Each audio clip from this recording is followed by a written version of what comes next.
What is best in life? To crush your enemies, see them driven before you, and to hear the lamentation of their women. Was she a great big fat person?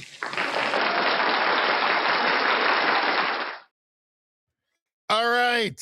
What is it, Friday night? Is it Friday night already? Yikes. All right, everybody.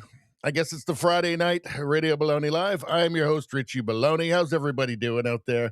Looks like we got Denny and Izzy and Trudeau Survivor and Nevada and Rosie already in the chat. Good to see everybody. And a wonderful thing has just happened. Good Lord, Rosie has just gifted us, right off the bat, Rosie's just gifted a subscription, a free subscription on Rumble. What a beautiful thing. You know what that means, people? Best person ever. There we go.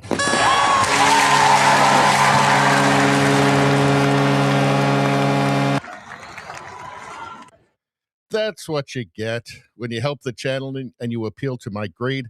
Best person ever. Best person ever. I don't care who your heroes are, historical figures, whatever. I don't care. Einstein, fine, he's great and everything. I'm just saying that compared to Rosie, human garbage. Best person ever. Thank you, Rosie.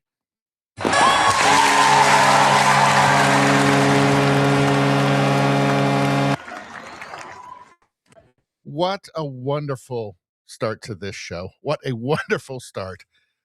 Free gifted subscription right off the bat. What a wonderful start. All right, everybody. Let's go through the menu. We got a lot tonight. This could be a long one. I mean, if I don't get too tired and we do everything, this is going to be a long stream tonight. This could be like a 4-hour stream. Let's see what's happening. So first off, boom. Scott Bessent stuns America by encouraging whistleblowers to expose fraud. They will receive 10 to 30% of the fines. Well, I think those pretty big fines for fraud, right? That would be... with the fraud they've already got, they already know they have, I think the whole government would just have to be one big bureaucracy to deal with all of the fraud complaints. Good Lord, crazy, but I think people are going to cash in. Let's see. Tommy Robinson he has been warned by the British government that he is a priority for ISIS. ISIS is now after him, right? So this is like, Salman Rushdie. This is very, very serious. I mean, Rushdie was Iran. It's all the same shit. He's also been warned that he cannot have any kind of weapon to protect himself in public. So this is the UK. Good Lord. Crazy. We will take a look at that. Tom Homan just announced that ICE found over 3,300 missing children in Minnesota. The last administration lost these kids and wasn't even looking for them. These people out trying to harass and obstruct ICE. I mean, they just... What is it? I guess that's when you'd live in a complete delusional fantasy world, and you think you're doing good, but you're in fact doing evil. Because that is evil. Stopping them is evil at this point. We're going to talk about that. We're going to talk about all of the many, many, many hundreds of thousands of children put in danger by the Biden administration. We're going to move on and talk about the EU has just adopted a resolution that trans women are women. Well, what timing? What timing for the EU? EU is lost. Anybody who wants a country like Canada to get closer to the EU is insane. The EU is a lunatic asylum. It's run by lunatics. Let's move on. Yeah, we're going to talk about the Tumbler Ridge shooting. And I mean, it's a tragedy. It also shows you how demented the media is, the establishment, the Laurentian elites, are just how demented they genuinely are and how determined they are to just never deal with reality. All right, hold on a second. Let's move on. Canadian Heritage, the Minister of Canadian Heritage says the CBC should promote social cohesion, a phrase frequently used by communist China. Yes, they want to promote social cohesion through censorship laws, just like communist China. So it never gets any better, apparently. What will become of Canada? I guess the next election will tell. Under gender ideology, here's another story of a detransitioner that we will go through, and it, like, the people in the future, if the future is in any way sane, will look back on us as if we were monsters. We will take a look at that.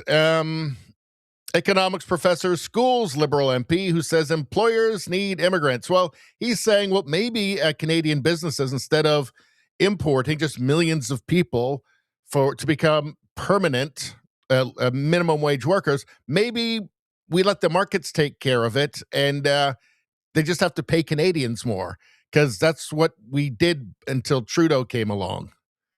So we shall take a look at that. So the Supreme Court of Canada cancels the result from the federal. The Supreme Court of Canada has canceled the result from a riding in Quebec, Terrebonne. This is a riding that the Liberals won by 1 seat, but it turns out that the Elections Canada had mailed out at least some forms with the wrong return address on it, with envelopes with the wrong return address on them. And it turns out that, the Liberals didn't, in fact, win that. And this is consequential, because I think this pretty much removes the idea that this removes the possibility that the Liberals, that Mark Carney will be able to get a majority just by bribing MPs from other parties to come over. I think that is done now. If he's going to get a majority, I think he's going to have to do it through an election. We'll talk about that. We've got Pierre Poilievre here. He's talking about the subsidies for the foreign EVs. We're going to get into that. I've done a little research on that. The Canadian electric grid. Ottawa plans to add 8,000 new electric charging ports in Canada. This is not going to happen. McCartney is saying that he wants to double the electric grid. I'm going to talk about just how much that will actually cost and how unrealistic and insane it actually is. Let's see. I don't know. I'm not even going to say anything. We'll just wait. We'll just wait for this one. University of Alberta is set to become the first to abandon race-centric hiring. That's DEI or DIE. So, of course, the leftists are freaking out about this because, I don't know, it must be racist or something not to judge people by race. I don't know. Somehow it all makes sense in their minds.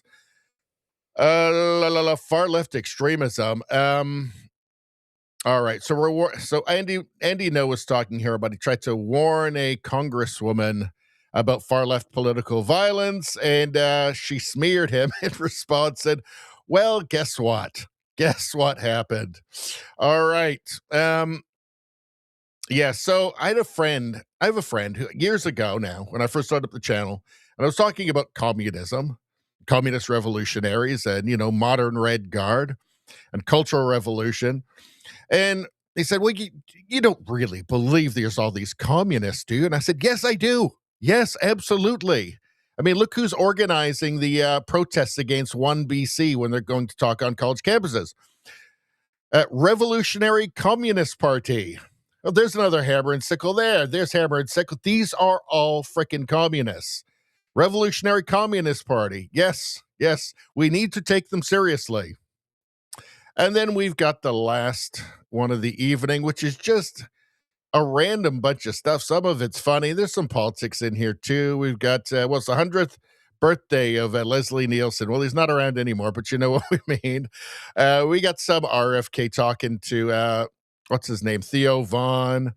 This is the palate cleanser part. Here's some big reveal by John McAfee. That's crazy. Here's Carrie Lake with the Marco Rubio meme that she put out herself. Lots of good stuff in here. We got animals and palate cleansers, and there's some boobs there and funny stuff. And this thing owns a childcare center in Minnesota. Pretty sure. Let's see. Yeah, we got some stand-up comedy. We got Adam Carolla in there. We got lots of stuff. Lots of amazing, beautiful stuff. All right, everybody. Now let me say, that if you have not subscribed to the second channel, Radio Baloney News, this is where you get all of the world news and the US news and UK news and woke mind virus and meme reviews. All of that can be found here on Radio Baloney News. It's been open now I've had it for about, 5 months, something like that. And I have to tell you already, it's bigger than it took me years to get this many subscribers on the original channel, on this channel you're watching right now, which is only for live stream and Canadian news. And I think what happened on this channel is I started it right before COVID, and then immediately started, being the genius that I am, immediately started making videos about, I don't know, certain labs in Wuhan, that sort of thing. And I think I just started the channel and then got immediately red flagged and shadow banned. So the new one is growing. It took me years to get the same amount of subscribers. I'm getting more views on this channel already than this channel I've had for years. I'm thinking that if it keeps going this way, I will probably just move everything over to Radio Baloney News. So just subscribe to it now, then it's just done. And then if I move everything over, we'll be good. All right. And then he said that he loves noodles and he finds them hypnotic and extremely relaxing. All right, so what's going on, everyone? What is going on? So, as everybody knows, we're streaming right now on Rumble, on YouTube, on X, and on Locals. And when you subscribe to the channel, you get free good karma. When you become a channel member, that's the most beautiful thing of all, becoming a channel member. That's the thing that helps me out the best. You also get free good karma for that. When you just randomly send me money because you're crazy and you just do that, you get a lot of good free karma. You also get to be best person ever as well, by the way. But the easiest way is just like the stream. Just like the stream, you get the free good karma. And when you're early, you get extra.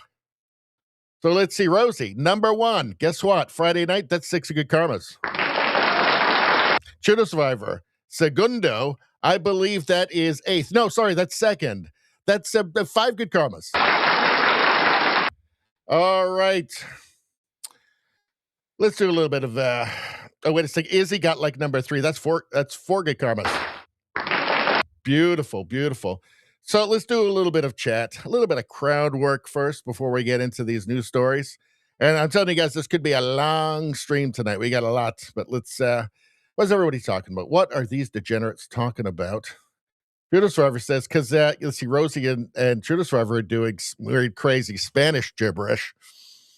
He's saying, this is America. We speak English, God damn it. None of this bat bunny voodoo language. Butt bunny voodoo language. Butt bunny voodoo language, he says. Very well. Let's see.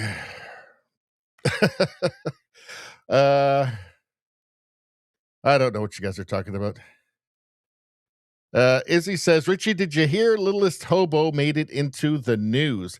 I did see something about that. What was it? Mark Miller? They're just such scoundrels, these liberal ministers. I think it was Mark Miller saying that because the Canadian Association of Producers, whatever, the Association of Independent Producers, they said that they've got Mark Carney's back because they know he's got theirs. And then Mark Miller said, because this is getting criticism, and it should, because you should not have associations having this alliance with the government because they're getting money from them, like massive subsidies, right? Like hundreds of millions of dollars. That's just not good. For one thing, these are people that are, I mean, nobody actually watches Canadian TV shows or movies, and that's what this was, producers for this stuff. Nobody actually watches it, but like it should not be serving a political agenda for the people that are giving you money. And it clearly does, right? It's woke. What I mean is woke, right? So he accused, I don't know, one of the conservatives of saying that littlest something about the Littlest Hobo is involved. Look, Littlest Hobo, by the way, is decades and decades ago, right? Nothing to do with them. That's when the CBC was good, when it wasn't horrible and woke. If they made the Littlest Hobo now, that German Shepherd would have to be like, it'd have to be in a wheelchair for one, and trans. Let's see. Would have to be a crippled trans German Shepherd. Let's see. Now what's going on? Trudeau Survivor says, I saw Rachel Gilmore post. I muted her on X because there's no point even paying attention. Standing with and sending love to the trans community today. You don't deserve any of this. Would she stand with the MAGA community if the shooter was in trouble? No. She is, well, I don't even want to say, like, I don't even want to, I try and avoid that person on social media because it's like staring into the abyss.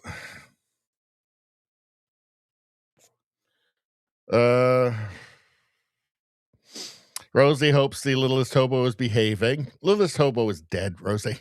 Dead decades ago. Don't bring it up. Let's see.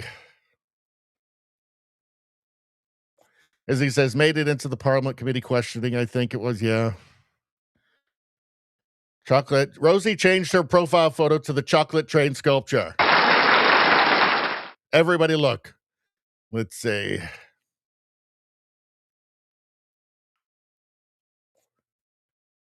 All right, hold on. All right. I'm going to go down a bit. Blah, blah, blah. Blah, blah, blah. Dramus, how you doing? All right. Nevada, how you doing? Noodles. Nevada says noodles. Noodles. Nevada loves noodles. Noodles are hypnotic. Let's see. What? Oh, wait a second. Well, now what's going on? Hold on a second. Something beautiful has happened. Holy macaroni. Okay, Trudeau Survivor has just given 2 free memberships to the channel. Good Lord.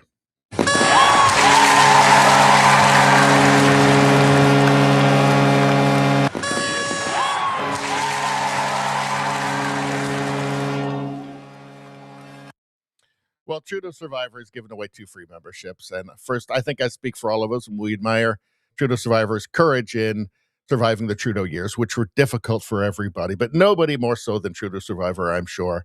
Trudeau Survivor is a very important person, and I know that you've got your heroes from history, blah, blah, blah, blah, blah, all of that, whatever, Alexander the Great. Sure, pretty cool. Trudeau Survivor makes them look like dog shit. Sorry, it's just the way it is. Best person ever, 2 subscriptions. Alexander the Great never gave any free memberships to my channel.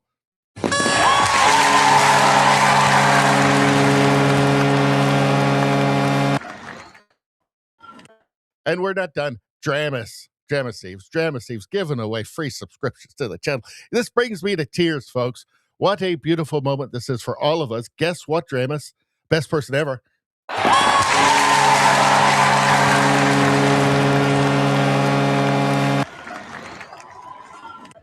So, I hear a lot of things about historical figures. People admire them. People think they're cool, whatever.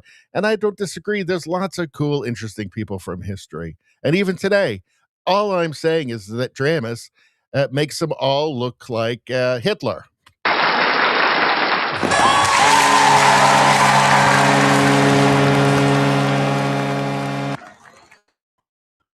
Because that's how awesome it is to give away free subscriptions to Radio Baloney.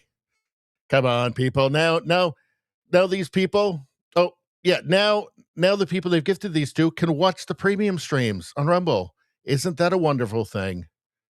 I bet some of the people getting these never even imagined they'd be able to watch the premium streams of Radio Baloney on Rumble. I'll bet.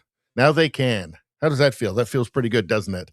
You guys are awesome. Seriously, though, it's the best thing anybody can do for my channel is giving away free subscriptions. And now we've got more people that can hang out with us on the Monday premium stream on Rumble. I mean, what a beautiful thing this is.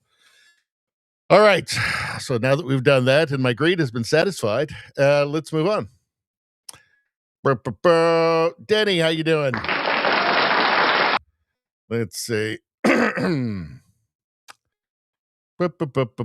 Skip down. All right. Rosie says, word of advice, do not search chocolate train on X or in a browser window. It may create shock and nausea. Oh, dear. Well, first off, thank you for the warning, Rosie. Oh dear. Oh no. Oh dear. Trados Driver says, when you reach the bottom of the abyss, you meet Rachel Gilmore down there. Yeah. I just don't want to see anymore. It's just, and besides, it's kind of like somebody who makes like 60-second TikTok videos. Yeah. All right. Danny says, last summer, my hydro bill for the restaurant was $2,000 a month only because the grid was having a hard time keeping up with demands. 2,000 a month is a lot, though.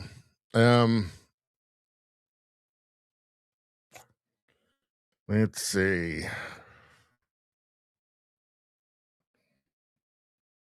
All right, hold on. All right. Let's move on. Let's get into this. Let's get into the stores. I got to have a quick sick of rant juice first, though. Hold on. So we got a lot to go through. A lot. Rant juice. That's good. Oh man, how you doing? Good to see you making pizzas. All right. Brian Watson, how you doing? Cardinal lost 2 more seats today. Yes. Beautiful. Well, that Terrebonne one was a no-brainer, right? Like, it's the one vote, the one person complained, but it obviously wasn't one vote, right? So, anyway, we'll get into that. So on that note, though, Carney, he's not going to be able to get his majority through aisle crossers now. Like, that's not going to happen. If he wants to get a majority, he's going to have to go to the polls. Dev says, Deborah, how you doing? How dare you change the channel? What you mean? You mean from the cooking show? From that meditative and hypnotic cooking show? I'm sorry. We'll be back to that. I know it's a fan favorite, but it can't be the entire show. It can't just be about cooking noodles, this show. All right. And one more time, everybody, before we get into the stories, second channel, Radio Baloney News. That's the second channel. This one is for live streams and Canadian news. This one is where you get all the world news and the U.S. news and the clips for like meme reviews and woke mind virus, all that kind of stuff. Probably going to move everything over here eventually anyway because of the excessive, I guess, just suppression of this channel you're watching right now. All right. I mean, I don't help myself with the topics I cover, but somebody's got to do it. The CBC ain't gonna. Let's see. MAGA Voice posted this. Breaking. Secretary Scott Bessent stuns America by encouraging whistleblowers to expose fraud. They will receive 10 to 30% of the fines. This is a massive win. Well, I just feel like that there's so much fraud. Like they're having trouble just handling the fraud they know about right now. But let's take a look. We are encouraging whistleblowers who know about fraud, people who are stealing from the American taxpayer, to come forward. At Treasury, we're setting up a website, and we will be giving rewards up to 10 to 30% of the fines that we levy. We are encouraging whistleblowers who 10 to 30%. I think it tends to be pretty hefty fines, right? Like in the millions often, if not more. So what are they saying underneath there? Clown World says, wow. Let's see. Just check Gavin from I'm That Guy spent $24 billion to fight homelessness. It got worse. Well, the reason that it got worse, and we've talked about this many times on this channel, is that Gavin Newsom is a vampire, very clearly a vampire, and I can prove it to you. Hold on. In fact, that's not even the right button. This is the right button. Fact check.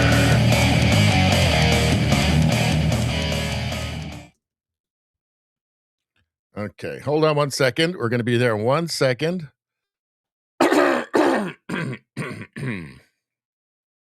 Hold on. We're going to be there 1 second. Just give me one moment. I just have to find one thing, and then I will prove to you that Gavin Newsom is a vampire. Okay. Well, I think this one will do.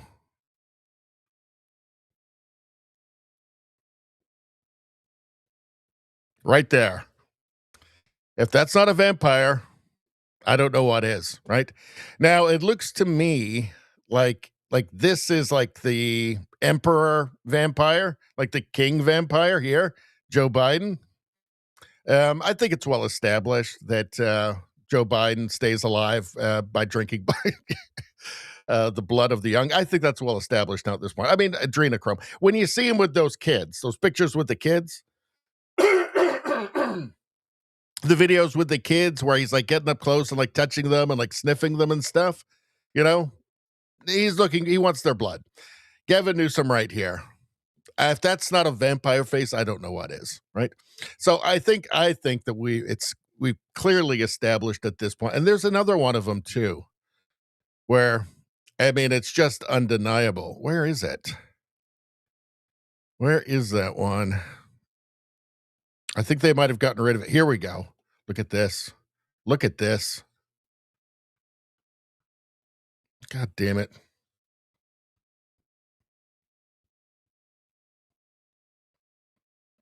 Look at that right there. You tell me that's not a vampire. You tell me that's not a vampire. And this is the Yale Center for Dyslexia and Creativity. He can't even control his vampireness at like one of these things. Like crazy. But obvious. I mean, I don't know. It's a well-established fact by now. And the reason then there's so much homelessness in California is because Gavin Newsom is obviously eating them, right? It's the perfect crime. You know, often they don't have ID, they've been missing, nobody knows, you know, they can just disappear and they're just there for Gavin Newsom to eat. That's my contention. And since we've already established that he is a vampire, it makes a lot of sense, right? The Somalis themselves may just turn on Ilhan Omar to collect the reward money. That would be hilarious. Let's see. Oh, Ilhan Omar's so-called 5 million winery vanishes without a trace. No license, no footprint, just gone. That's it, Somalians. Get on the case. I'm sure there's a healthy reward there. All right. You know, I want to just very quickly, hold on 1 second. I just want to very quickly find out, hold on. I'm going to ask Grok. How much fraud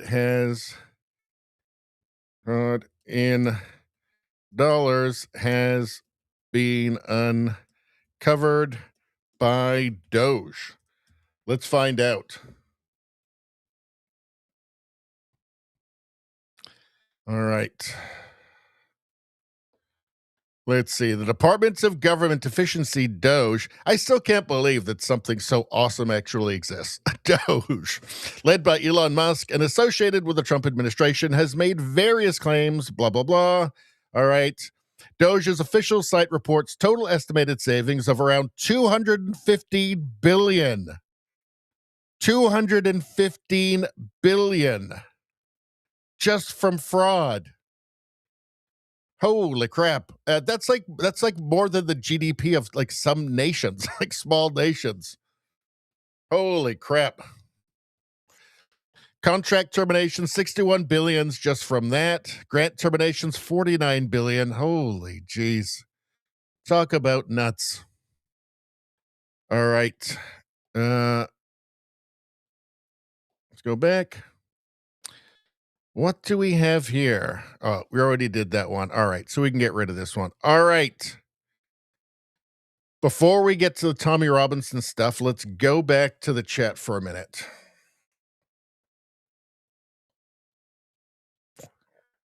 Let's see. Rose says, creation of 34-meter model train made entirely from chocolate. Jesus.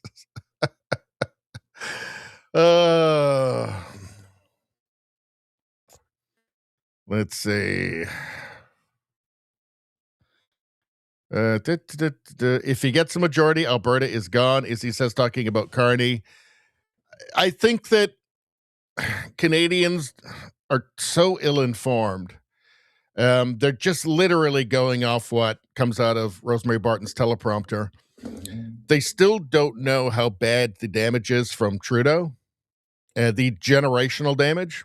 So had we set the country back on the right course immediately after Trudeau, like in the last election, it still would have been a generational issue, a generational challenge, right? It's not going to happen in 4 years. You're talking probably 2 decades. Now doubling down with Turbo Trudeau, as I call him, Mark Carney. Will we go past the point of no return? I mean, the parliamentary budget officer told us last year that we're looking out over the abyss. That's before Carney came out with his budget numbers, which was double the deficit of Trudeau, of what Trudeau was planning. This is why I say Turbo Trudeau, right? So if Carney wins in the next election, probably happening in the spring or the summer, there's a very, very real possibility that I think that over the next decade, Canada just breaks up. It stops being cohesive. The standard of living drops to the point where we're no longer are we even a first world country still at this point? Not really sure. Carney talks about Canada leading the middle powers. Are we even a middle power at this point? I mean, the way things are going, the way that Carney is wanting to spend money. I mean, he's talking about doubling the electrical grid in Canada. Well, I mean, that sounds great and everything, but that's like $2 trillion that we don't have. Carney clearly not, he's a Keynesian. He's clearly just fine with borrowing insane amounts of money. Hey, look at what he did in the UK. So Canada may cease to, I mean, with the cultural destruction that's being done, and then the economic destruction that's being done, Canada just may not make sense as a project. Seriously, I mean, if you're a liberal, if you vote for the Liberal Party, the Liberals have told us that Canada is a genocide state with an ongoing genocide. It's a post-national state with no identity. I mean, why would you want Canada? Why do they want Canada to go on? Apparently, we're all criminals just for existing. So, yeah. Yeah, if Carney gets a majority, I'm not going to say absolute. I think is when is the question. Probably eventually Alberta will go, because the damage will be so severe and so deep before Carney abandons the country with his hundreds of millions of dollars he will have made. Izzy says it'll be the best thing for the separation movement. Dev says yes. Yeah, I mean, it will. I mean, just that's not. There's no doubt about that, right? There's no ambiguity around that. Let's see. Jim Carrey with a mask. Are you talking about Newsom there? Izzy says vampire. I'm not sure unless he has some heavy duty sunscreen. I'm talking about Gavin Newsom there. He's what you call a daywalker. Daywalker. Let's see. Looks like the Joker from Batman. Spambot says, how you doing, Spambot? Joker, vampire, Nevada says, that's a vampire for sure. Yeah, exactly. Totally right. Pizza night. Pizza night, everybody. Lizzie says, hangs out in the sun. I'm not sure. I believe he's a demon, but not sure if vampire is the right type. Well, I'm saying he's the daywalker. It's a special kind of vampire, especially powerful vampire. Let's see. And JDL, how you doing? JDL makes such an important point here, everybody. Just listen. Hit the like button, JDL says. Hit that like button. It's the most important thing you can do. Get your free good karma right now. Hey, listen, I heard about this guy. He was watching the show and he was loving it, but he didn't hit the like button. He forgot. Guess what? Next day, he got lupus. I know. Or maybe it was spina bifida, like late onset spina bifida, something like that. Anyway, it was really, really bad. So, hey, I'm just looking out for you guys. La, la, la, la, la. Nevada had pepperoni pizza tonight. All right. Denny says, I think vampires are smarter than Gavin Newsom. Well, I mean, I don't know. Has he revealed all of his plans? I don't think so. So we'll have to wait. Let's see. JDL, sounds like you're healing well. Very good. Very happy to hear that. All right. Amen says he's a greaseball. Gavin Newsom. Let's see. All right, I'm just going to skip to the end of the chat here. Denny says, I'm guessing May or June before the USMCA, or Kuzma, as they say in Canada, review to buy Carney time. Yeah, I mean, I think that's a reasonable expectation around then. Don't think before then.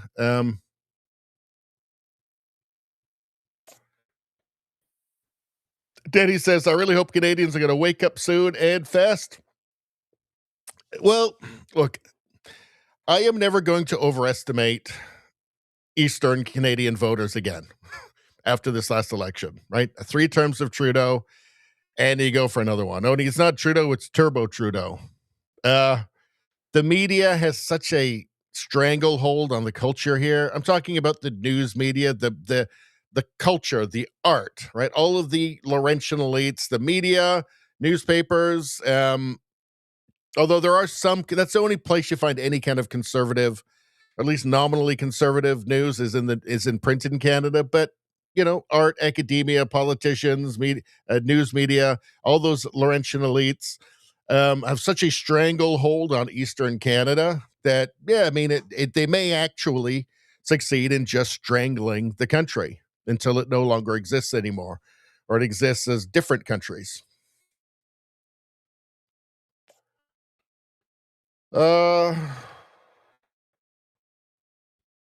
Amen says Carney has to do things before an election. They've done nothing to campaign on. It doesn't matter. Okay, it does not matter. He gave a speech at the World Economic Forum. The fact that it was idiotic and incoherent and hypocritical doesn't matter. Rosemary Barton's teleprompter says, that was a great speech. Andrew Coyne's on Twitter saying, what a wonderful, he's so smart. At this point, you have to understand, nothing actually matters until people's bank accounts force them, or their mortgage payment forces them to change to decide that they can no longer just vote for the fashionable choice anymore. And certainly the Liberals are the fashionable choice in Canada. Until people wake up and realize that you can't just vote for feelings anymore, or because Rosemary Barton's teleprompter told you that Mark Carney made this great speech, blah, blah, blah, and elbows up. Until people wake up and say, I can't just be a slave to Canadian Laurentian elite political fashion anymore. I just need to confront reality on its own terms. Nothing's going to change. And I'm just not, I think the level of brainwashing in Canada is so deep now that I'm not sure it will. I'm not saying I'm black-pilled. I'm just saying I'm not super hopeful.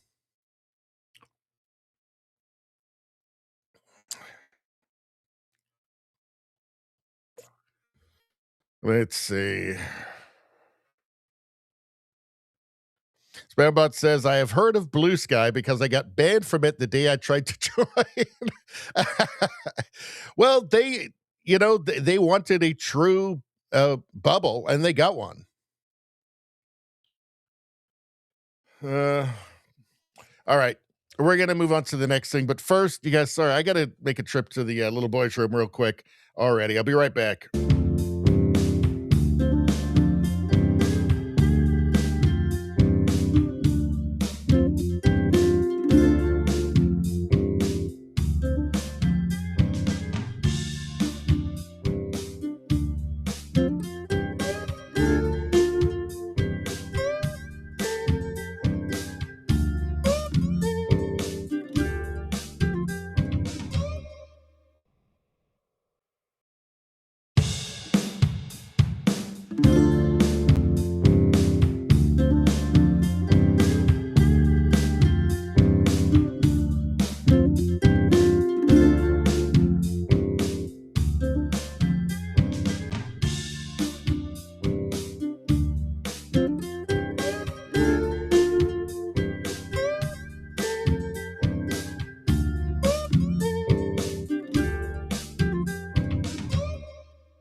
All right. Thank you for your patience, everybody. All right. JDL says Western Europe is screwed. Well, we'll get to that. Get to that. All right. Let's move on to the next story. What do we got here? Breaking news. This is from, so things have gotten very, very serious, deadly serious for Tommy Robinson. Breaking news. I'm a priority target for ISIS.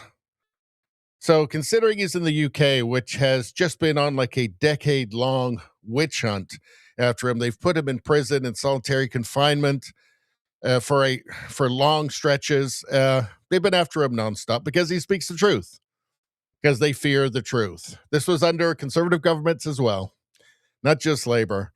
And now, I mean, this must be the bravest man in Europe, right?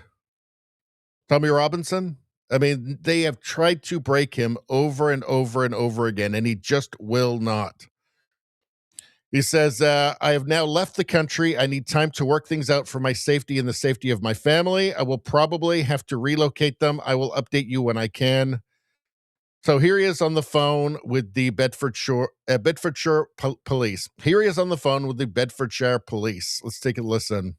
So we have received intelligence that an ISIS publication has stated, has posted within that, I'm encouraging others to commit violence against yourself.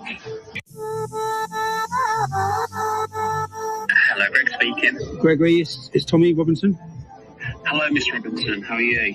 I'm not bad. I understand you've been looking for me. You were looking for me last night. Yes. It's to discuss with you, not regarding anything against yourself or anything like that at all. It's to discuss the information that we have received concerning yourself. So we have received intelligence that an ISIS publication has stated, has posted within that, I'm encouraging others to commit violence against yourself. What ISIS publication? It's called Yalgar. What's that, a terrorist manual? It's one of the kind of like their publications, essentially, like their essays, and they sort of post out manifestos and another. And that's an official. And that's an official ISIS publication. As far as I'm aware, it's prescribed material. So okay. This has come from kind of our counter-terrorist. Can I get a copy of this? Can I get a copy of that art? That what it is? Unfortunately, not. If I try and download that, is that a terrorist offence? I think it will be. Okay. Yeah, proscribed material. Okay. So no, I've not had You've not seen direct sight of it because of that. Either it has to come from, like I said, our counter-terrorist colleagues. But yeah, and it just reminds that, because of this information, it doesn't authorise you to get a weapon. carry weapons, anything like that, take any preemptive action against others if you're aware of any action. So I cannot. So just to clarify, so named in an ISIS manual to be targeted by ISIS terrorists, but I cannot have anything to protect myself. Just to clarify that, because I think I'm not allowed to position myself in any sort of armoured defence to have a weapon or defend myself. In public, within your own private home, obviously there are accessible things, but no, not out in public. No.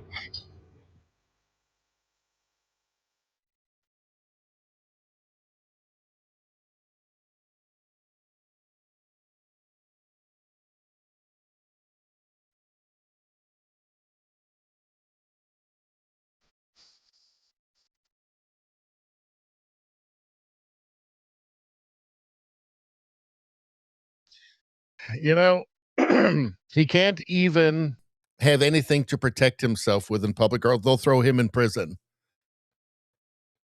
I mean, in the UK, can he trust the government to protect him? I doubt it very much. They've been persecuting him. I think they'd probably like to see him gone, quite frankly. Yeah, I mean, it's just crazy. I mean, this is the cost of telling the truth. This is the cost of telling the truth. Hold on a second. I think I had some other things in here. Avi Yemeni from Rebel News. Imagine getting this call from police. We have intel you're a priority target for ISIS, but if you plan to defend yourself, you'll be locked up. Britain has fallen. Yeah. Yeah, it's shocking. It's shocking. This is what the Democrats would like to turn the United States into. You know, and this is absolutely, this is the attitude of the Canadian government as well. The one that's in power right now. Right? You remember Trudeau saying the Canadians don't have a right to defend themselves? Oh, look at this. So this is what he has to deal with, right? From the Mirror. Far right thug Tommy Robinson flees UK after police warning over terror threat. Far right thug Tommy Robinson. So he's the thug? He's the one? He's the dangerous one? Tommy Robinson? He says, far right thug, I get insulted more than ISIS. I mean, it's shocking what the Western world has come to. Shocking. Winston Churchill will be rolling in his grave. Let's see. Here, this is from the 12th. From Illuminati Bot. Vladimir Putin says he doesn't fear for the UK because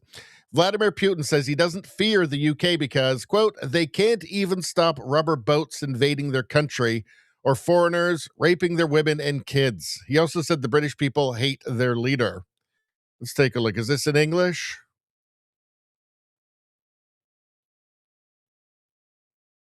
Well, there's no audio to it. So, but it's the sort of thing that Putin would say, isn't it? And even if he didn't say that, it's still correct. Unbelievable. Yeah, here you go. From February 11th.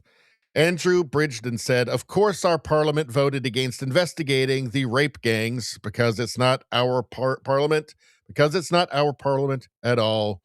Darth Powell here. The British Parliament votes massively against an investigation into child rape scandals, noting that an investigation would make Muslim rapists look bad.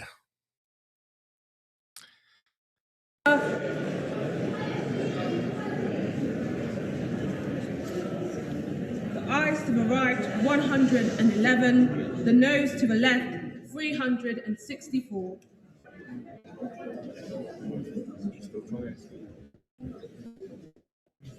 The eyes to the right were 111, the nose to the left 364. So the noes have it, the noes have it. Unlock. What was that, 111 to 364? Voting against an investigation into the grooming gangs because it would make Muslims look bad. It was once a great nation. I mean, at one point, the sun never set on the British Empire. And I contend, and I will always contend, the British Empire was the greatest good that the world has ever seen. Certainly the most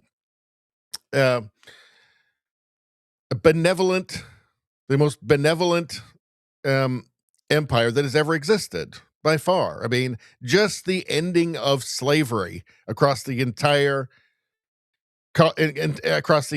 empire, just that alone was the greatest. It was the greatest good for human well-being ever in history, ever. And by the way, in the colonies, they didn't want to. And I'm not talking about the British people running the colonies. I'm talking about the indigenous people, like in Africa. Slavery had existed for time immemorial, since before history, right? And it was a respected industry there. They didn't want to stop doing it. They didn't see anything wrong with it. Only the British did. And by the way, they only paid off the debt they incurred, paying off the people in the colonies to stop the slave trade, to free the slaves. They just finished paying off that debt in about 2015, by the way. Yeah, so Tommy Robinson can't even defend himself in the UK. So he has to just completely flee the country. Obviously, he can't rely on the government to protect him. Why would they want to do that? They're too busy protecting grooming gangs, Pakistani grooming gangs. So it's genuinely tragic what has happened to the UK. Will they be able to save themselves? I don't know. What's this here? So Katie Hopkins, well done, Sir Jim Ratcliffe. So Jim Ratcliffe is the actually, let's just get a little bit of a, but he's owns one of, I think, Manchester United. Jim Ratcliffe, British engineer. Hold on a sec.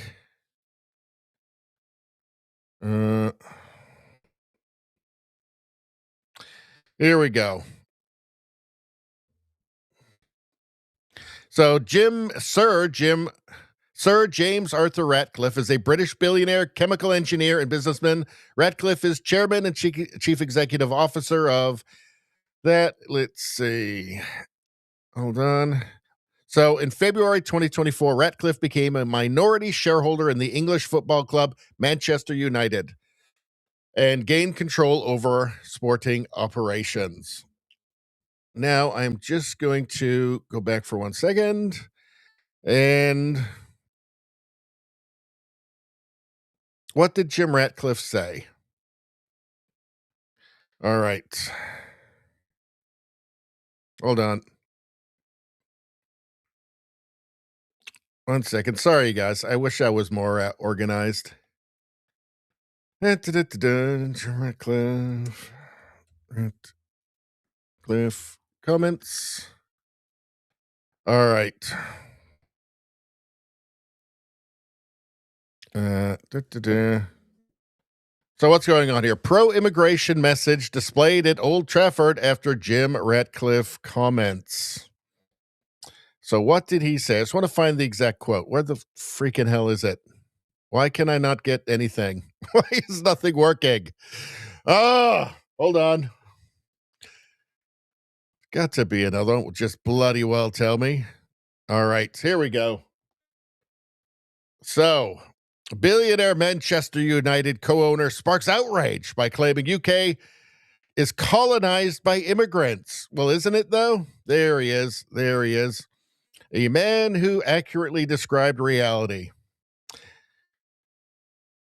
Jim Ratcliffe, the billionaire co-owner of Manchester United, has sparked widespread outrage for claiming the United Kingdom has been colonized by immigrants, with club supporters condemning his language as dangerous and divisive, and the Prime Minister demanding an apology. Gee, I wonder if anybody agreed with him. I wonder if did anybody agree with him, CNN World, or did everybody disagree with him? Huh? He said, I don't think the British economy is in a good place. Ratcliffe told Sky News on Wednesday, you can have an economy with 9 million people on benefits. You can't have an economy with 9 million people on benefits and huge levels of immigrants coming in. I mean, the UK has been colonized. It's costing too much money. The UK has been colonized by immigrants, really, hasn't it? Well, that's what English people are saying. You can't have an economy with 9 million people on benefits. And this is a huge number of them are immigrants. People who just economic migrants who just heard that I just about said Canada there for Freudian slip, huh? Heard that the UK is a place where you can just do nothing and the government will give you money. So that's what he said. So he just accurately described reality. Okay, probably should have done all that before the stream, probably. But here's Katie Hopkins saying, well done to Sir Jim Ratcliffe. So what does she have to say? And we love Katie Hopkins on this channel. She's a firecracker. Breaking news here in Batshit Bonkers Britain, where it's going to be a brilliant day. Sir Jim Ratcliffe has come out and said that the UK has been colonised by immigrants, I mean largely illegals. And of course all those who depend on the Muslim vote, because Muslims vote according to religion, say that this is terribly offensive and he should apologise. Well no, it's just true. And he absolutely should not apologise. So Jim, if you're watching this, do not apologise. Never apologise. Never explain. It only excites the miserable bastards. And what you spoke was truth. And I so applaud all others who went before Sir Jim and cleared the path so that he was able to say what he said. In other news, Camden Council want to ban dogs because dogs are mostly owned by naughty white British people, and London is now a Muslim majority city. I would say that we should probably react to this by using the South African example. South Africans own particularly magnificent beasts of dogs called bulbuls. They have heads the size of Somalis, and they eat lions for breakfast. And I'm feeling that we should equip ourselves with bulbuls and go around East London and take back bits of the city where people are scared of dogs, because who needs to be scared of a dog? I mean, bulbuls are lovely. All you do is pet them and you can be down a limb in mere moments. And finally, my darlings, there is a shift in this country. I know the news is dark. I know this is a hard time, but I feel it unlike any other time in, I don't know, the 20 years that I've walked this path, much of the time alone. Things are changing. Things are shifting. So hang in there. That's it for now. Well done, Sir Jim. Thank you. And it's Batshit Bonkers Britain. So she's great. And first off, she's 1000% right about never apologizing. Never apologize for accurately describing reality. Okay, don't give them dominion over your own conscience. Do not do that, because they don't appreciate it anyway. It's just, they will just use that to further bludgeon you with their insanity. As for dogs, dogs are beloved in the West. Man's best friend, right? British Bulldog. Think about British Bulldog. They want to ban dogs in London now because of Muslims. How is that not being colonized exactly? And it's obviously hostile. I wouldn't move to another culture and start demanding that they change for me. All right? So, but again, just think about that. You know, the British Bulldog, right? British Bulldog symbol. It's a British symbol, right?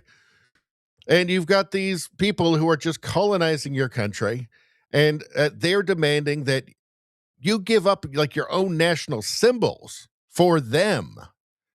The arrogance, it's just madness, right? Just total madness. And it's national suicide. It's total insanity. It's suicidal empathy, as Gadsad says. Yeah, but Katie Hopkins is great. It's batshit bonkers Britain again.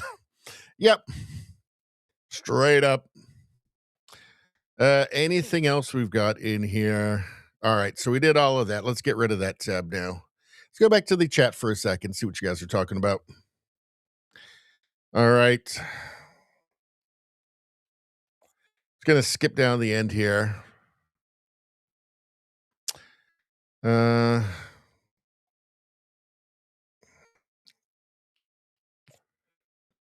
Let's see. We're not talking about the U word. Okay, we're just not talking about it. No, we're not going on to one of those. We got too much. We have too much material tonight to do an update rant. I'm just sorry. Let's see. Denny says Tommy Robinson is better off moving to the States. Yeah, he is. But you know, once you get these kinds of proclamations, like that's pretty much forever. Like they got Salman Rushdie, what, like 40 years later, they still got him. I mean, they didn't manage to kill him, but grievously wounded. He lost an eye. 30 years later, more than 30 years later. I mean, it's very, very serious. And that was in the States. That was in New York. Let's see. Izzy says, leave your key fob at the door and comply with your attacker is the official policy. That's the official policy in Canada. That's our law enforcement solution to car theft. Just leave your keys by the door to make it easier for the thieves. That's the advice that you get, right? All right, let's move on. Tom Homan just announced that ICE found over 3,300 missing children in Minnesota. The last administration lost these kids and wasn't even looking for them. This is a massive win. Share this because the media won't. Okay, well, let's take a look at it. Then after we watch this, I'm going to show you something about just how many children are at risk because of the last administration and also the media's coverage of it and their attempts to obscure just the humanitarian disaster. But let's take a look. In addition to taking public safety threats off the street, ICE here in this state have located 3,364 missing unaccompanied alien children. Children that the last administration lost and weren't even looking for. That's because of the leadership of President Trump, these children were located. In addition to taking public safety threats off the street. Just think about that. 3,300. Like, we know that the cartels have deeply infiltrated the United States and are operating in every city, right? We know the sort of things that happen. Like, it's just madness. It's just insanity. Opposition to him and to ICE doing their jobs is insane, and it's anti-human. In fact, it's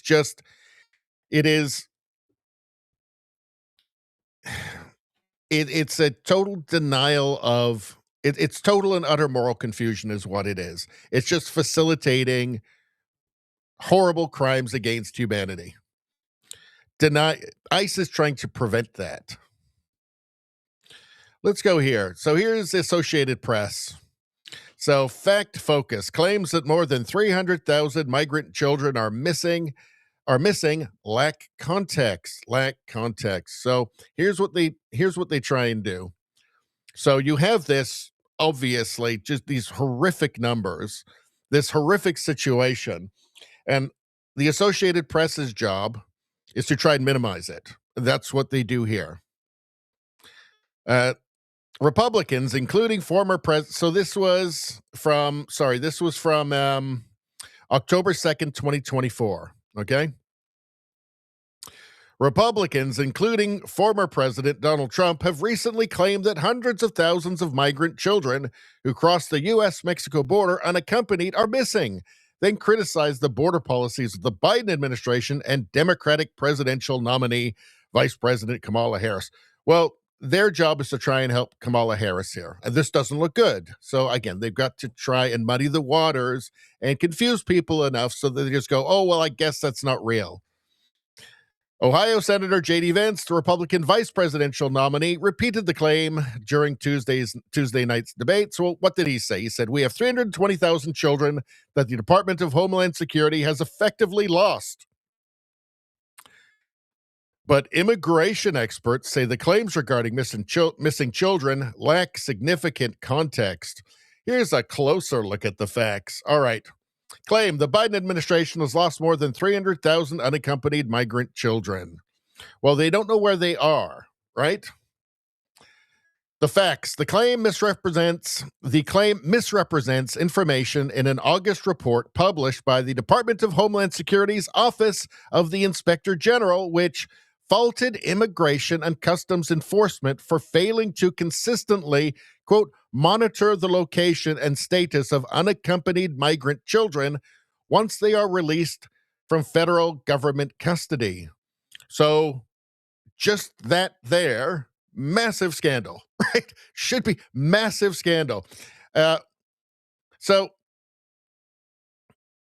there's an August report published by the Department of Homeland Security's Office of the Inspector General under the Biden administration which faulted Immigration and Customs Enforcement, that's ICE, for failing to consistently monitor the location and status of unaccompanied migrant children. So that's bad. Really bad, right? The report noted that more than 291,000 unaccompanied migrant children had not, as of May 2024, received a notice to appear in court. Additionally, more than 32,000 unaccompanied migrant children got a notice to appear, but then failed to show up for immigration court hearings. So just forget about 300,000. 32,000? 32,000, just that number alone is just unbelievable. 32,000 unaccompanied migrant children failed to appear. That's shocking. Just that number. If that's all it was, that is shocking. Why would you have 32,000 unaccompanied migrant children in your country in the first place? This is insanity. Those figures came out from ICE and covered a period of October 18th to September 2023. During that period, there were a total of 448,820 unaccompanied children released by ICE to the Department of Health and Human Services Office of Refugee Resettlement. But experts say it's a stretch to refer to roughly 300,000 children as lost or missing. It's a stretch, they say. It's a stretch. A stretch? So what then? 200,000? 250,000? No worries, though, because let's see. What does the AP say? Claims that more than 300,000 migrant children are missing lack context. So the real crime here is the missing context. I mean, it's unbelievable. Quote, this is not a missing kids problem. It's a missing paperwork problem.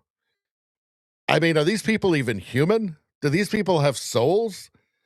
Jonathan Beyer, Associate Director of Research and Evaluation for the Acacia Center for Justice's Unaccompanied Children Program, wrote in an email. I mean, it just defies belief. All right? So, yeah, and here he's announcing, well, they found 3,300 missing children in Minnesota. So how many are there? Are there 300,000 still that they have no idea? Like, this is not, these are the people blocking ICE, right? These are the good people, right? The people, the open borders people.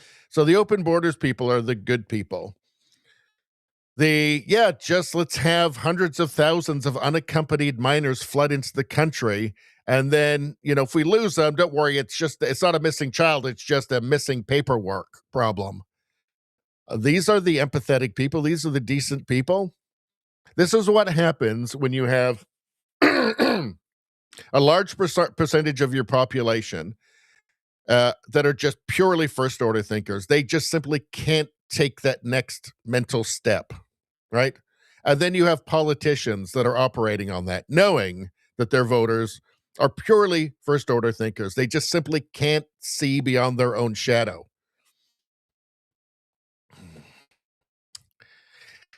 Like, it's shocking. I mean, just the 3,300 is shocking. You're talking about children here. I mean, what do you even say anymore to this stuff? Like, geez. All right, let's go back to the chat for a second. And actually, first, just anybody on YouTube, Radio Baloney News, second channel. It's been around for about 5 months. You got to go there for the U.S. news, world news, meme reviews, all that kind of stuff. You got to go to Radio Baloney News for that stuff because you won't find it on this channel you're watching right now. It's only live streams and Canada news on this one. Probably eventually I'll move everything over to Radio Baloney News anyway. But look at all these fine videos you won't find on this channel. You got to go to Radio Baloney News for it. Meme review. Warning for the West by Douglas Murray. Look at there's Javier Milei. He takes no prisoners when it comes to those dirty, filthy commies. Meme reviews. Third world France. France is descending into third world status. all these beautiful videos you're going to need to subscribe to Radio Baloney News. It's the featured channel on my homepage. Go there now. Just do it.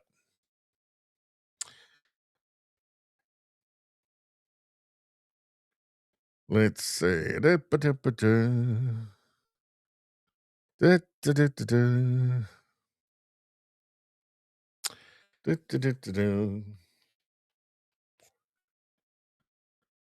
Izzy says, I wish I was better smelling. I wish I was better smelling, says Izzy. We all wish the same. We all wish you were better smelling too. Not that we would know. Let's see. I'm sure you smell great. Let's see. No talking about the U word. Let's see. Kiddo Monkey, how you doing? He says, if podcast was an event in the Olympics, Radio Baloney would win gold. And he's right. Thank you, Kiddo Monkey. That's so wise. Let's see. And lots of links, but we're not doing them because we've got too much news. Maybe we'll do some at the end. Let's see.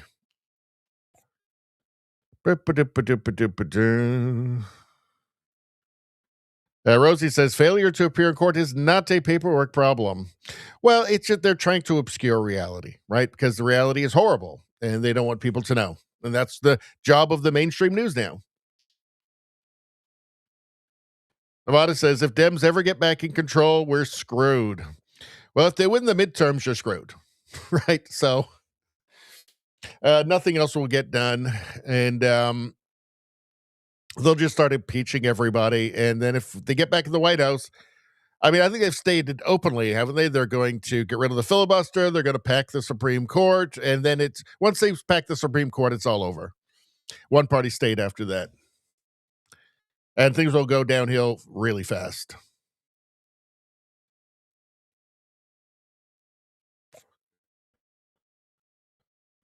What are you guys talking about? You scrolled too fast, Richie. We wanted to take the IQ test and read about the Tai Chi.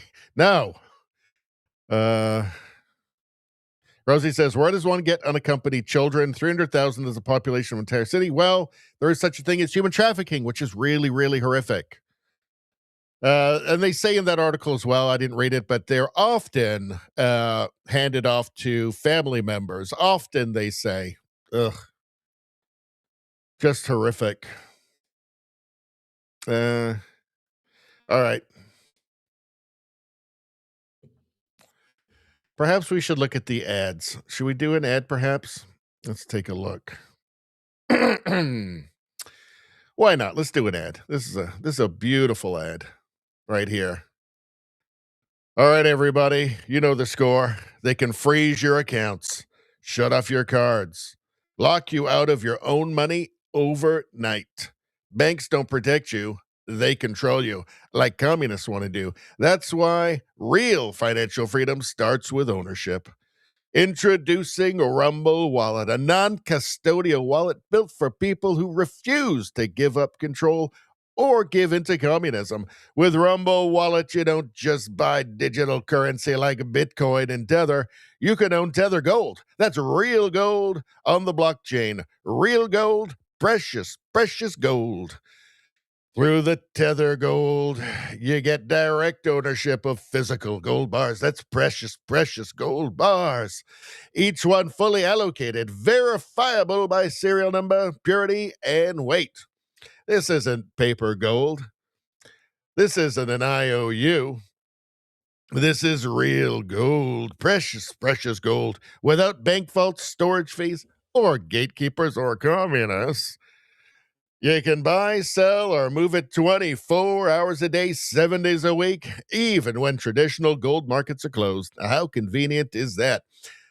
And if you want, Tether Gold can be redeemed for physical gold. That's precious, precious physical gold. That's power. And when you support creators on Rumble, you can tip them directly using the Rumble wallet, peer-to-peer and outside the banking system. No permissions, no middlemen, no cancel button. The wallet is yours forever. My God, that was a perfect ad read. My God. Holy jeez, that's what I was born for right there. Everybody knows.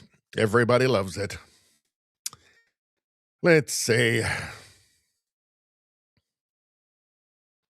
Spambot Fodder says, Spambot is a big-time Alberta independence guy, and we love him on this channel. Hardest working man on the chat.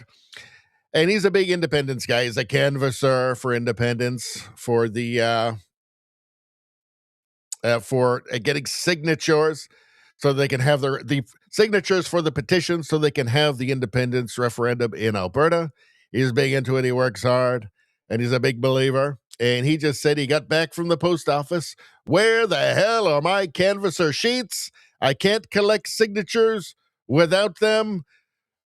There can only ever be one answer to this question. Where did they go? Who took them? Can anybody guess? 3 good karmas for the first person to get the right answer. 3 good karmas. Now, while you guys are typing in, I shall look at the rest of these chats.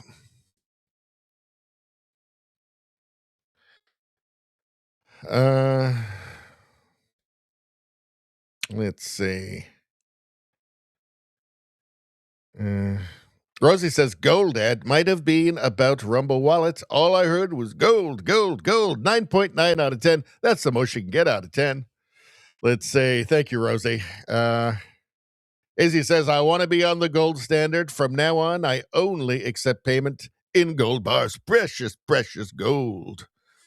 Let's see. Trudeau Survivor says, only a person with a sick sense of humor would make that joke, and a sicker sense of... I missed the joke. Let's see. All right, well, I asked you guys, who stole Spambot's canvasser sheets for the petition for a referendum on Alberta independence? I asked you guys, and I'm not seeing anything in here. There's only one answer. It can only be one answer. Where did they go? Who is responsible for Spambot not getting his canvasser sheets? Ooh, this is easy, guys. I mean, nothing could be easier. Spambot says they are not stolen. Well, I don't know. They haven't gone to yet. What's the reason? What is the one word that will describe why you haven't gotten them yet? Spambot says Canada Post is slow. That is, well, it's true, but that's not the answer. Rosie says Todd Howell stole them.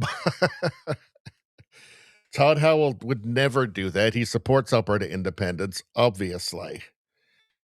It starts with a C, people. Starts with a C. Starts with a C, and they hate everything you stand for. Rosie says update now. No, stop it. All right.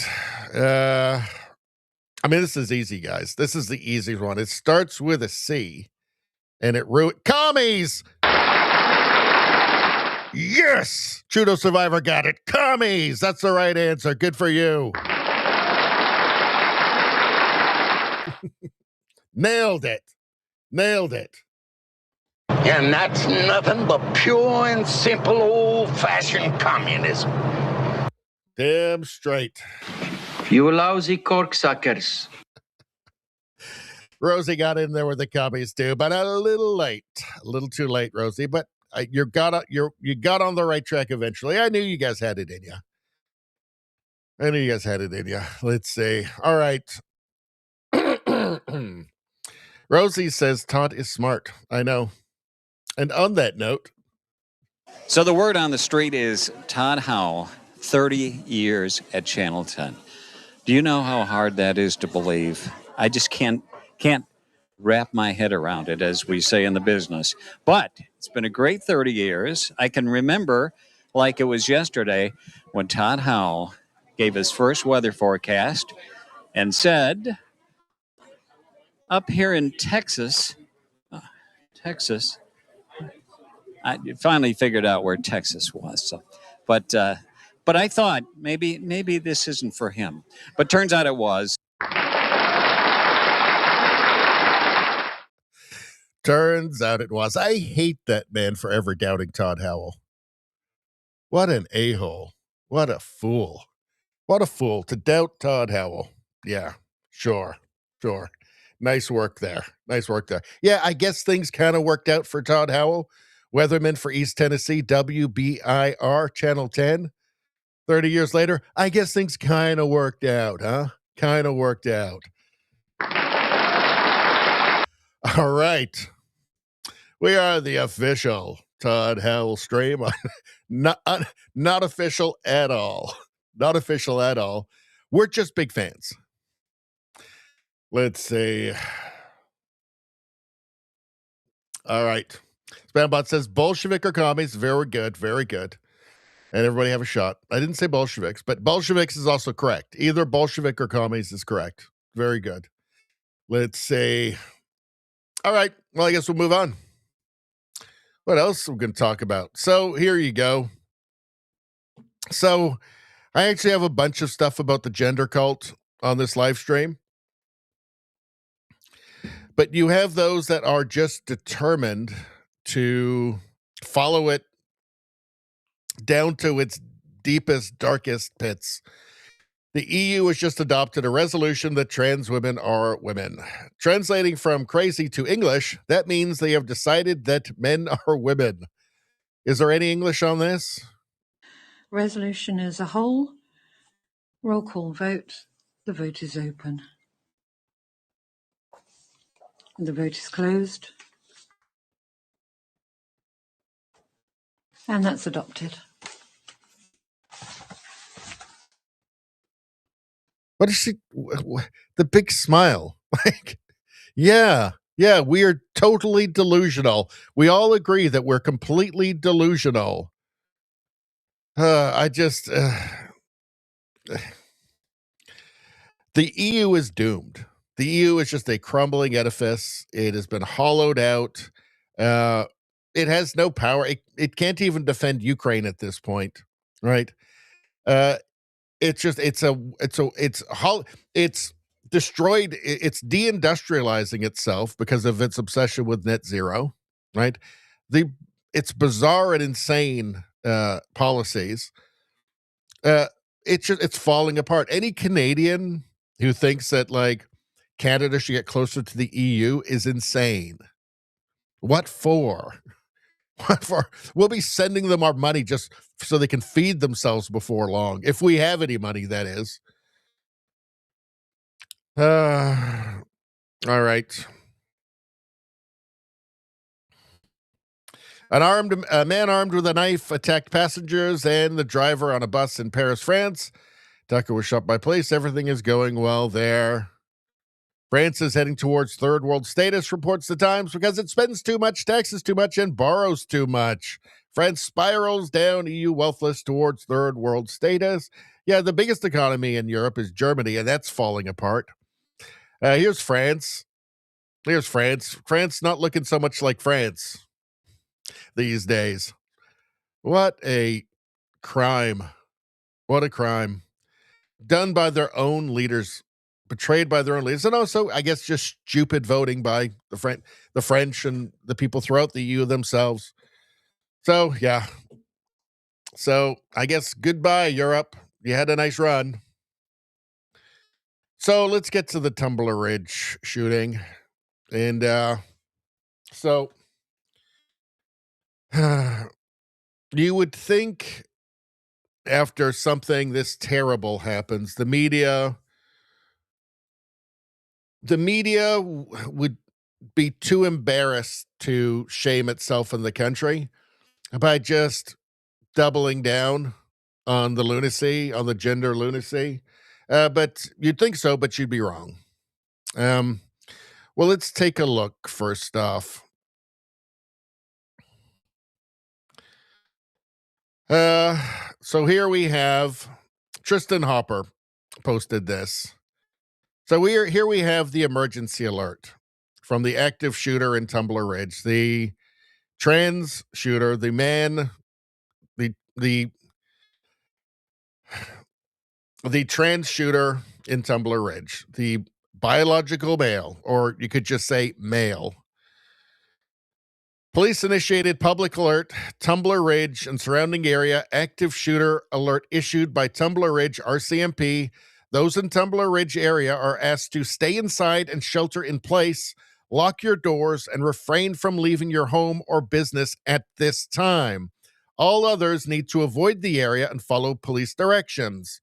Suspect described as female in a dress with brown hair. So this is an active event, an active shooting. Suspect described as female in a dress. Well, it's weird wording, isn't it, for just a woman, right? Now, the reality is, if they had said a male in a dress, that would have described the shooter accurately, right? And this is an active shooting, right? In a situation like this, that political correctness can take precedence over public safety is just a crime. I mean, that's a crime in and of itself. That is a society that has lost its mind. That is a society in deep, deep moral confusion. So to risk people's lives, young people's lives, children's lives, in order to not offend by accurately describing reality, this is insanity. I mean, this should be an enormous scandal in the mainstream media and amongst every politician in Canada. This is not acceptable. Suspect described as female in a dress, clearly a male in a dress. Nobody could mistake the shooter for a female. But it gets worse than this. It gets worse than this. Hold on. The next thing I'm going to show you is just truly beyond belief. Hold on. Got it down here. Not that. Geez, where is it? Where is it? Oh, God damn it. Hold on. Just when I tell you, that's not even the worst thing that we've seen. Where is it? Hold on. Is it in here? Okay. All right. It's not it. God damn it. All right. I'm going to have to just dig it. This shouldn't take long. It's actually usually way quicker for me to just re-look something up than actually to, all right.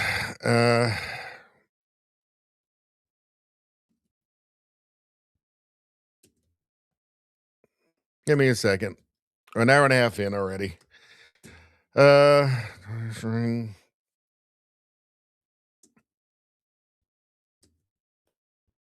Okay.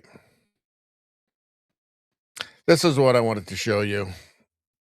So dystopian and insane. Wokeness posted this. Breaking. Canadian media outlet uses an AI filter to make the Tumbler Ridge killer look female. City News. City News. So this is the original photo here. This is the one that they put the filter on and altered. I mean, it's just, I mean, this wasn't just like just pressing a button. There's like, this actually was changed. The picture was changed a lot. All right, look at the eyes here. Look, see those eyes? Look at here, all smoothed out. They put in eyelashes in there. Look at the hair. Let's pull this up.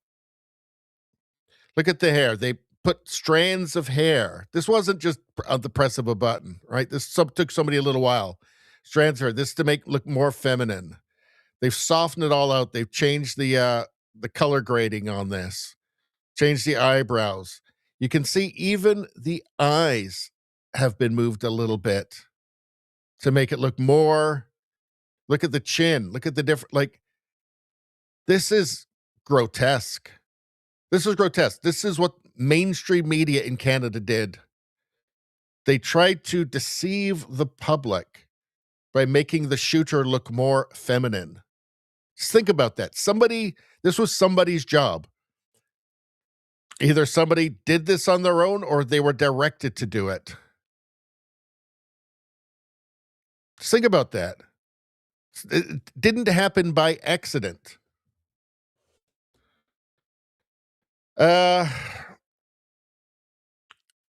Giant scandal in Canadian media? No, it won't be. This is how you frame things. This is the little drip, drip, drip of framing. Every second, every minute, every hour, every day, every week, every month, every year. Drip, drip, drip of framing. This is how you brainwash a society. All these little things. It's not just, a news reader getting on the news and just outright lying, right? About like Russian interference in the, being part of the trucker convoy or something.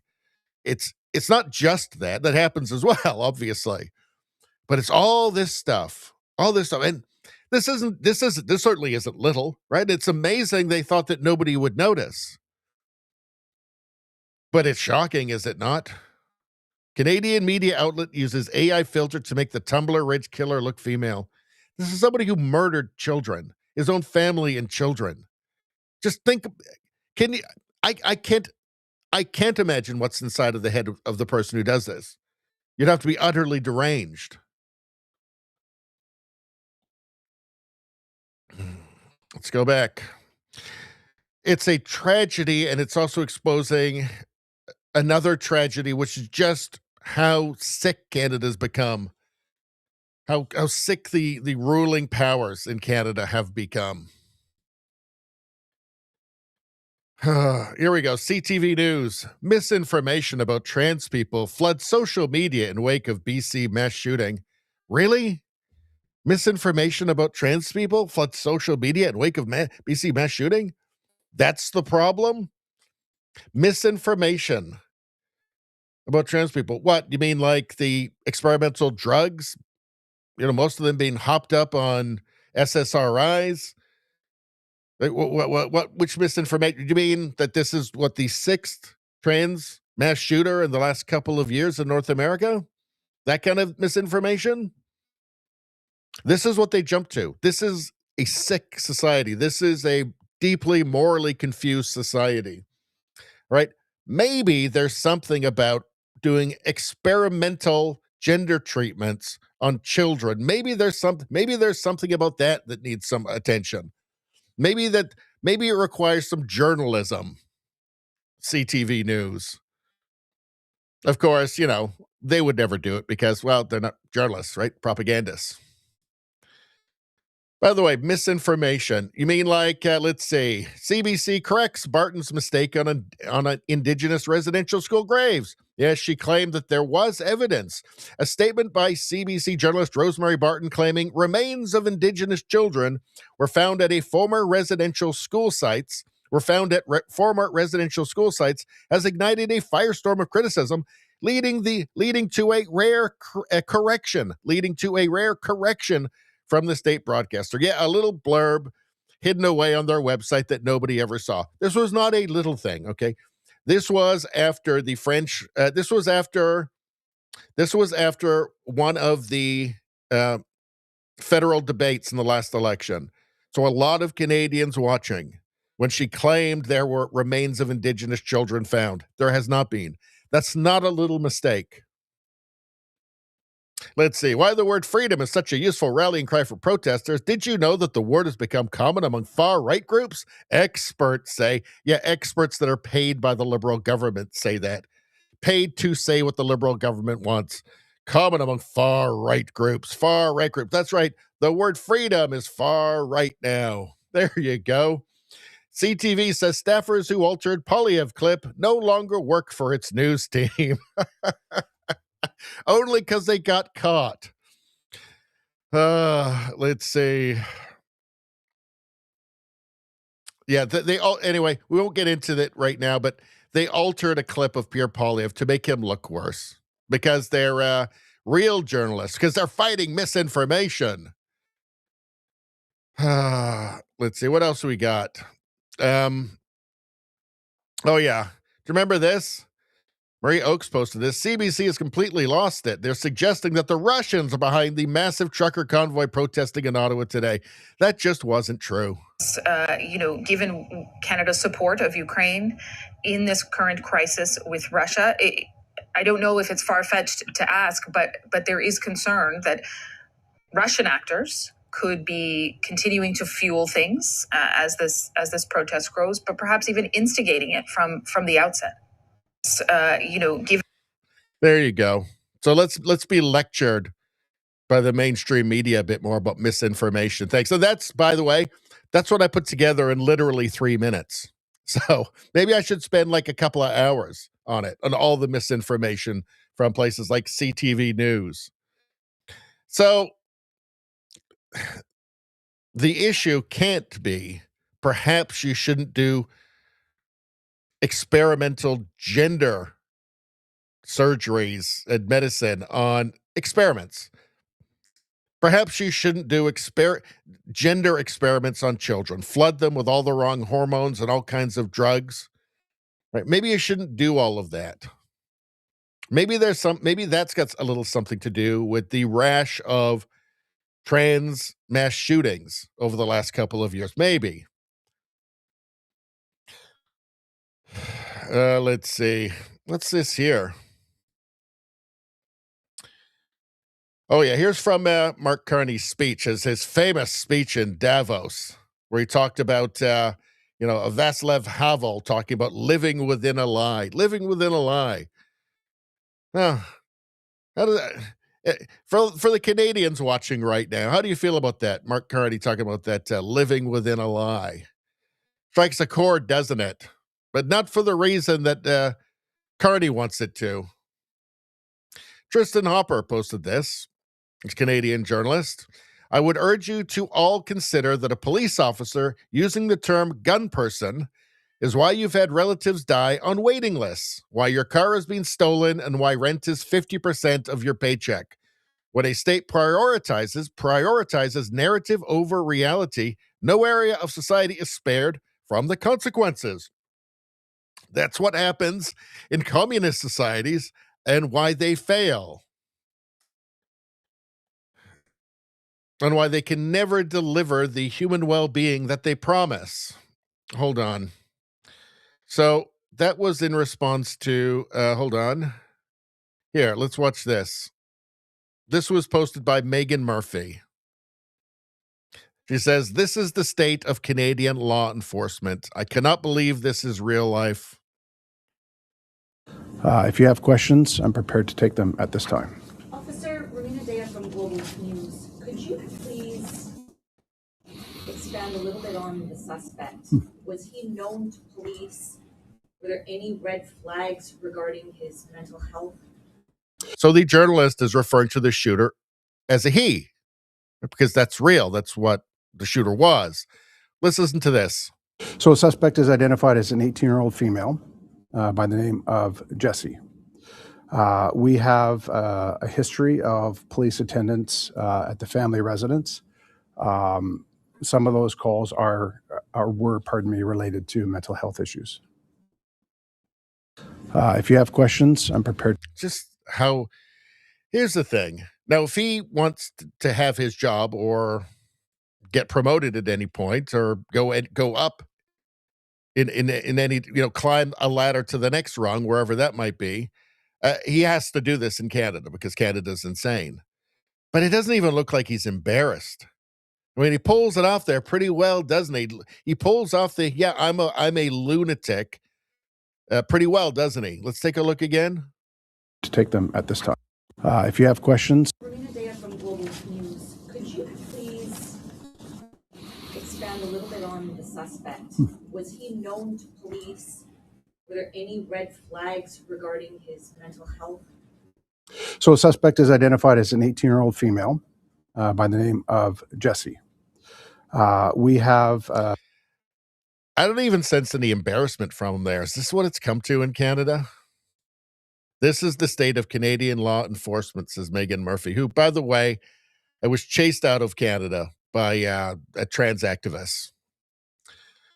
And now she doesn't live in Canada anymore. So, I think there's a lot of people considering getting the hell out, and a lot of people already have, actually. How about this? This was posted by JGenXer. Says, I'm failing to understand how the safety of the rest of the public who received this message of caution in the school's mass shooting in British Columbia was represented as anything less than negligent. Well, he's talking, of course, about this warning here, right? This emergency alert. Suspect described as female in a dress. In a sane world, it would be male in a dress.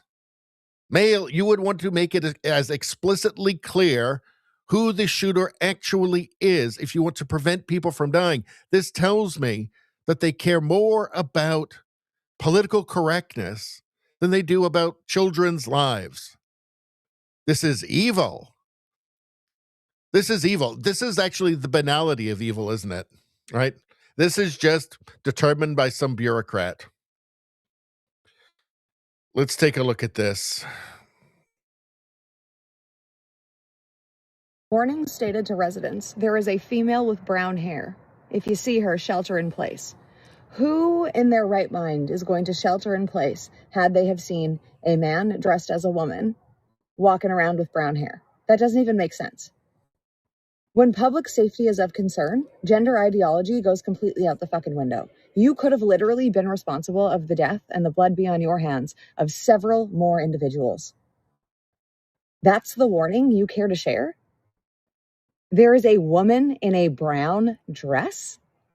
That's not a woman. That's a man wearing a dress. A man who believes he's a woman wearing a fucking dress who just murdered a bunch of children.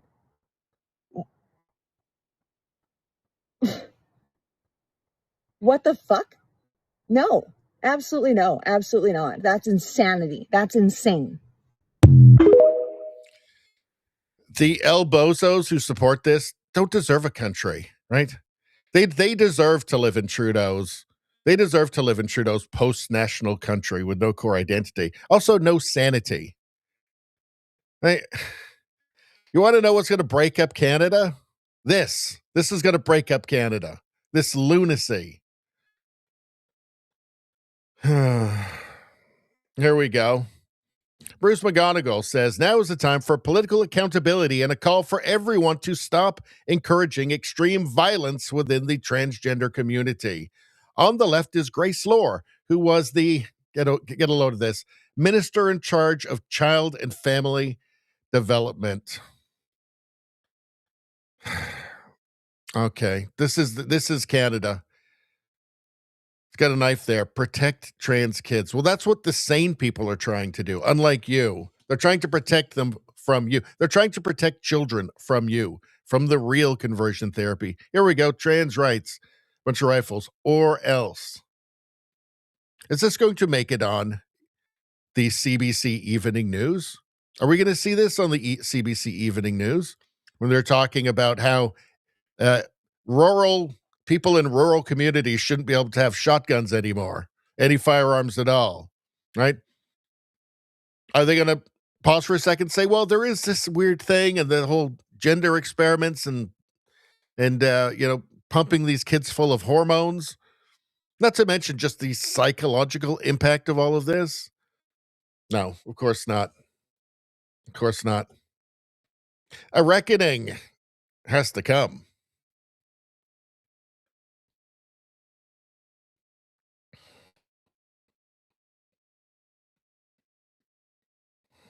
What's this here?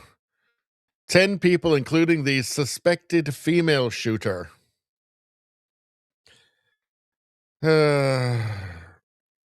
know what? I'm not even going to show David Eby because he's just too gross. This is 6 years ago on CBC Kids. This was CBC Kids. Jesse Strang began to transition 6 years ago at 12 years of age. This is what's on CBC Kids. Just, if that's not utter and total moral confusion, and that's, I think, the most polite way of putting it, I don't know what is.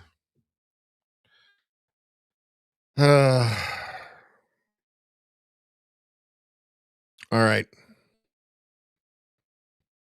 Billboard Chris, he was taking SSRIs, antipsychotics, mushrooms, which cause psychosis, DMT, and smoking weed. Was he also taking estrogen? Well, I think we don't know that quite yet. A deeply troubled young man, and to make things worse, people affirmed he was a girl. Well, it turns out that the gender gods didn't fix it all. I just, what do you even say at this point? The level of insanity we're witnessing. If there is a functioning Canada in the future, or just Western civilization at all, they will see us all as completely mad, lunatics, as abhorrent, right? They will be appalled by the things that we allowed to happen. All right, let's move on from that. It's just unbelievably depressing and horrible. And the worst is yet to come, by the way. All right. I would like to say, hold on. Let me get rid of a couple of these. If you're watching on YouTube, go and subscribe to the new channel, the second channel, Radio Baloney News. It's been opened it about 5 months ago. It's all for all the world news, the UK news, US news, woke mind virus, meme reviews, all of that. You got to get that stuff there now. Subscribe right now. All right. What do you guys have to say?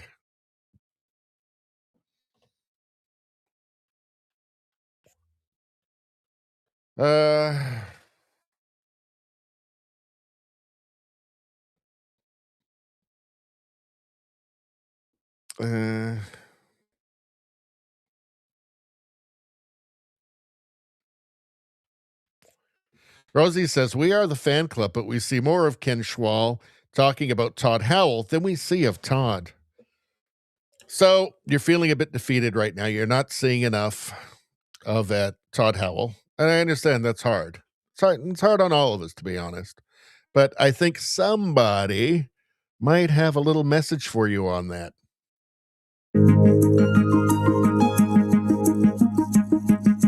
It's how you adapt and handle adversity. And when things aren't going well, that's the time where victory is there. You see, you just handled that adversary, and now you win. Beautiful. All right. Izzy says, here in Canada, we're leading the race to the bottom. Yeah, that's no overstatement. JDL says, Russians seem to like themselves. Well, here's the thing. Everybody outside of the Western world likes themselves, right? Like, it's a Western disease. JJ Nevada says, Greenland is practically a done deal.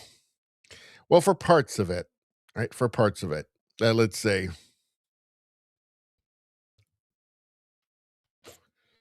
Izzy says, female is a sex, not a gender. There's only sex and gender. We used to just use interchangeably. They were just synonyms. They meant the same thing. Everybody remembers those days when they just meant the same thing, right? There was no magical, mystical, like third thing or fourth or fifth or dear gender or whatever, right?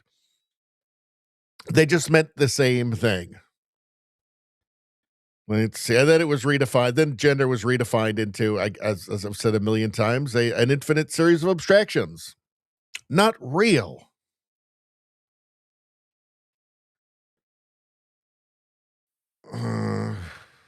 Izzy says, that's sickening. They should have to do public retractions of these images. Well, it would be nothing. See, they're all in it together. Okay. I mean, I'm sure there's something in like the Toronto Sun in the print, right? But in terms of the news on TV, they're all in it together. Let's see. JDL says the left never sleeps. Nope.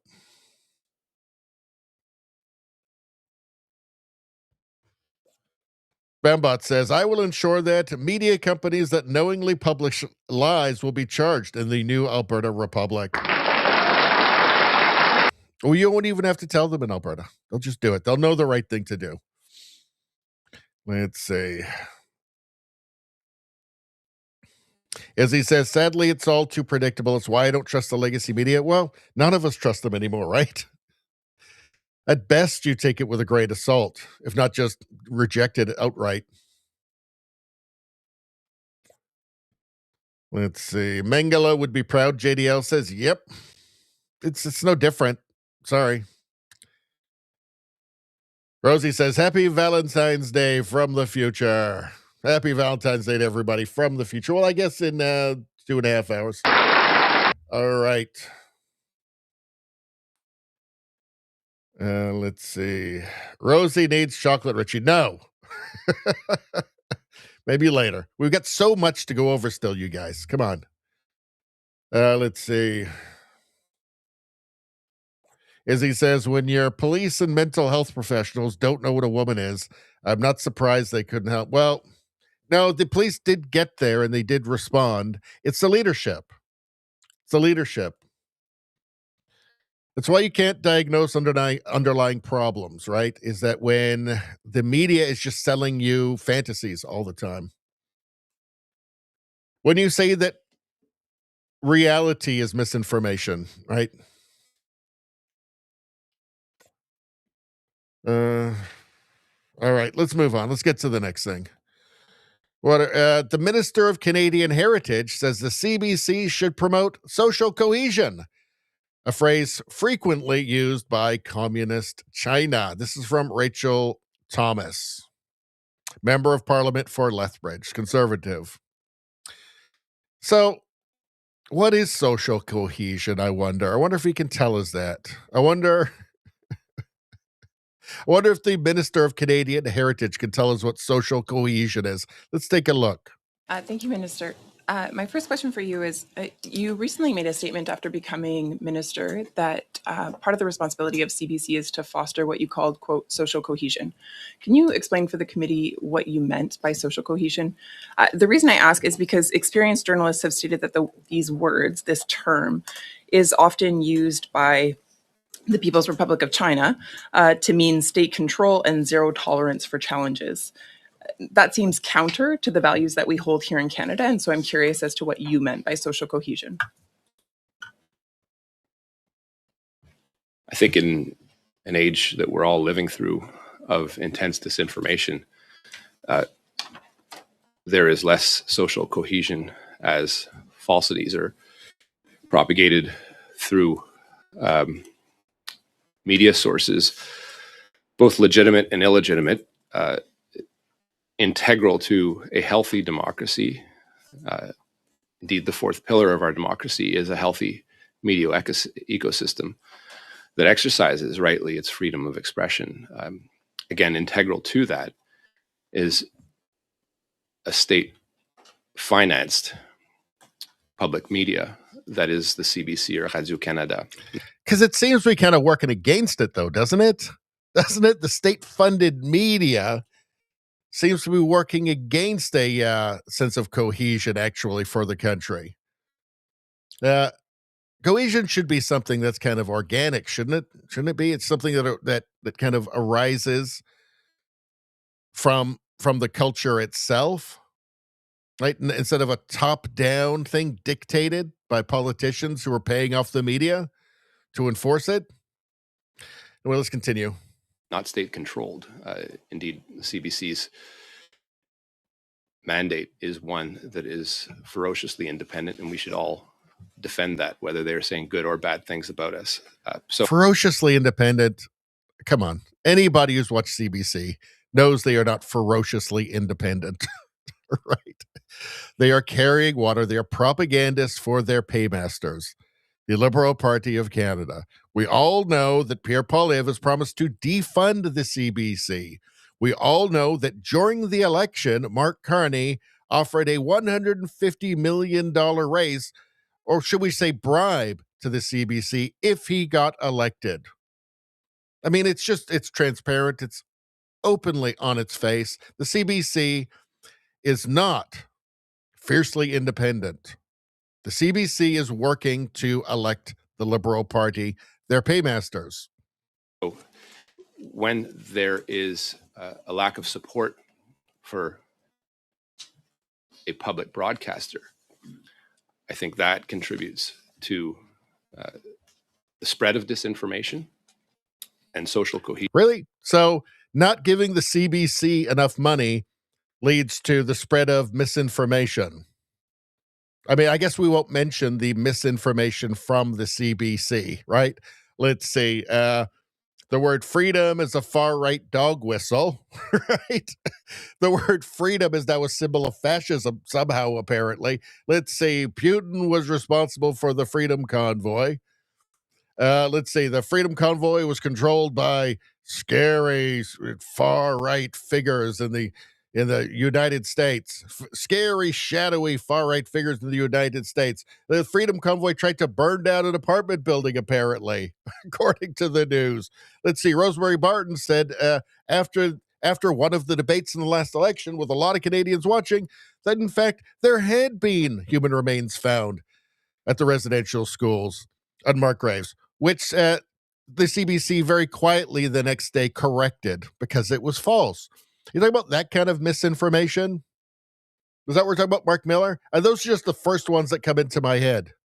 Is therefore affected. It's not about any sort of command and control of the media system that you may see in other countries, but indeed in part of an integral to a healthy democracy. So what is social cohesion? Social cohesion is the ability for people to trust their institutions, to not feel like society is falling apart, that we are all living together and able to exercise. Well, wouldn't that come from good governorship? Like, wouldn't that come from just good leadership from a good government, from a capable government?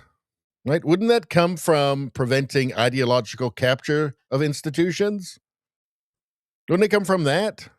Because you seem to be doing, you and your buddies within the Liberal Party seem to be doing the exact opposite. It seems that maybe you're causing a disunity, a lack of cohesion in Canada through your appalling leadership and government. I mean, that's what springs to mind for me.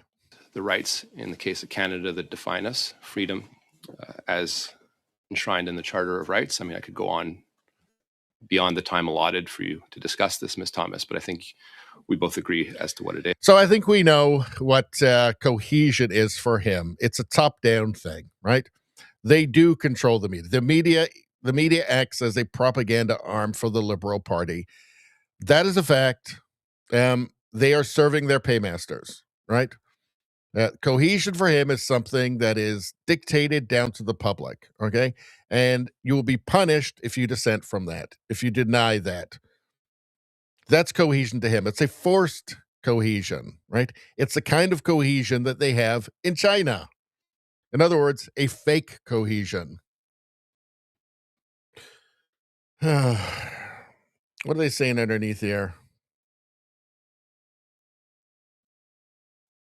David Craden says, can someone inform Minister Miller, Heritage Minister, paying for Canadian content with our taxes, that the Littlest Hobo production ended in 1985? There have been no new episodes since then, according to Wikipedia, blah, blah, blah, historical articles. But more importantly, why did the entire corporate media apparatus scrub the CPMA event, intro or not included, where CPMA said they have the Prime Minister's back, blah, blah, blah. So that's where the Littlest Hobo thing came from. Let's see. Mark Miller says, conservatives think the Littlest Hobo is a journalist, and they are mad he has the Prime Minister's back. I mean, that's how little they think of the Canadian people, that he would put that out there. Let's see. Political language is designed to make lies sound truthful and murder respectable. Well, that's interesting. That's an interesting point from George Orwell there. All right, so I think we can leave this tab. Let's move on. Do I want to save this one for Sunday? I might want to save it for Sunday because we still have so much to do. Let's go here. Izzy says, can this guy speak any slower? Mark Miller. Well, he's carefully choosing his lies, right? As he says, LOL, defund the CBC. They've become corrupt. Yeah. It actually saddens me that it's become necessary for them to just be completely dismantled, because the CBC used to be great. I have awesome memories of the CBC when I was a kid, like The Littlest Hobo, for instance. But it's no longer fit for purpose anymore. I think it's rotten all the way through. It's completely infested by the woke mind virus, by the idea pathogen. And yeah, it just has to go now. Right? It saddens me. I wish it could be saved, but I don't think it can. I don't think you could find enough people in that industry that wouldn't just be exactly the same. Just do the exact same thing. If you replaced everybody, I'm not sure you could find people that would just automatically do the exact same thing. So, Trudeau survivor, social cohesion. We are all in this together. In other words, shut up and take the jab. Yeah. Well, was he talking about? Hold on a second. Let's see. Was he talking about this? 1 second. Toronto Star. Letters to the editor. COVID. Let's see. Let's see. Hold on. It'll be worth it. Trust me when we get there. Well, here we are.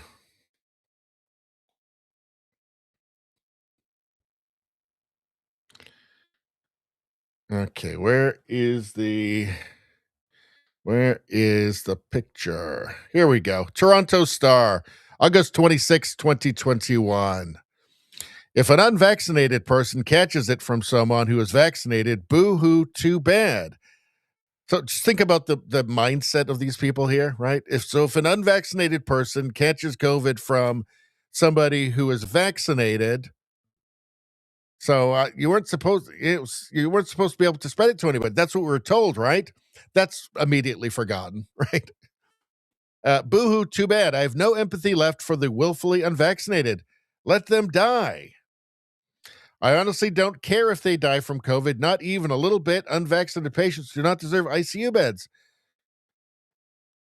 Front page of the Toronto Star. So everybody be worried about misinformation from not the Toronto Star, right? Because Toronto Star isn't a threat to national cohesion. I mean, what do you even say, right? Like, this is the state of Canada. Never learn. Never, ever learn. That's the new national motto. Never learn.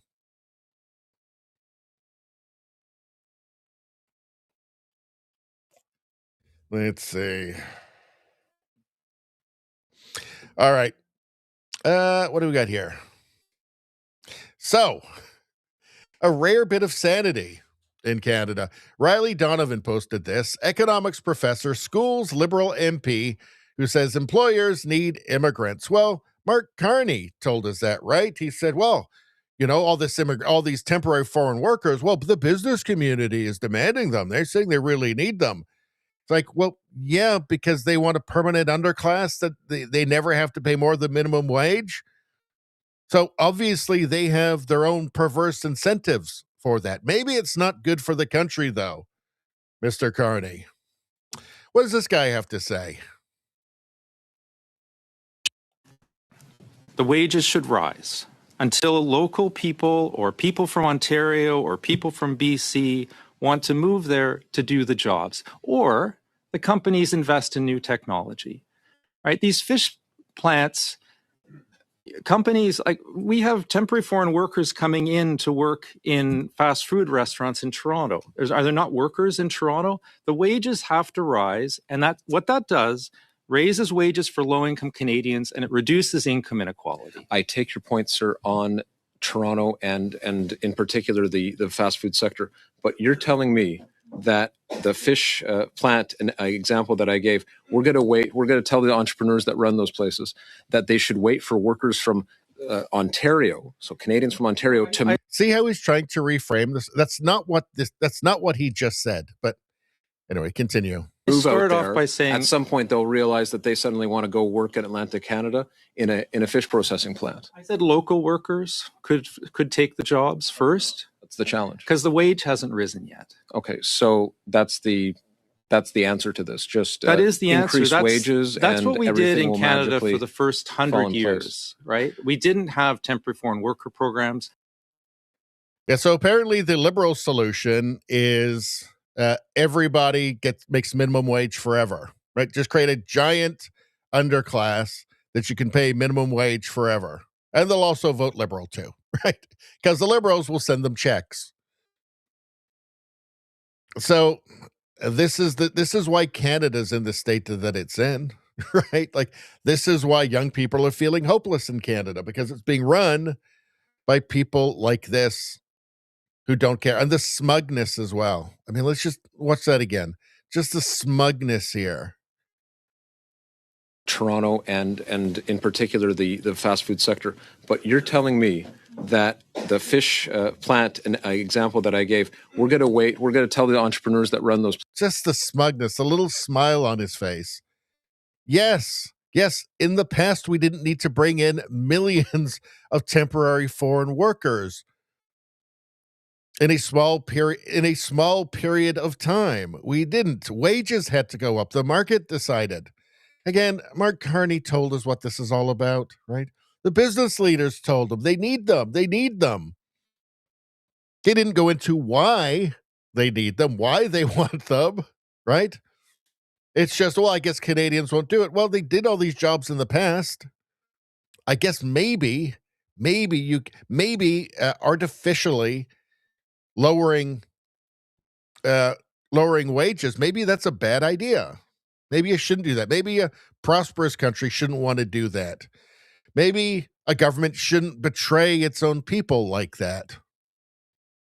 But here you go. This smugness, right? This smugness. He's smiling while he's talking about it, right? He's just talking about people's lives, right? Just wrecking people's lives, wrecking Canada, destroying Canada. That's all. It's all funny to him. Just smug. Well, in fairness, Rosemary Barton's teleprompter does agree with him. So, this is how you wreck a country. People like this. Is this one of Trudeau's sons? Maybe? I don't know. Maybe it's another one of Fidel Castro's sons. Who knows? Let's see. Well, what's this here? Irish Independent. Same story everywhere, apparently. Same playbook everywhere. Not enough migrants arriving to keep pay down from the central bank. Well, you want to make the central bank happy. All right. It's same everywhere. It's not a coincidence, by the way. Yeah, Joe E. and I don't know what that is. Joe O'Donnell, MP, is incredulous about the idea of Canadians moving from one province to another for work, while simultaneously saying the sensible solution is to ask non-Canadians to move there from the other side of the planet. Well, that's a great point.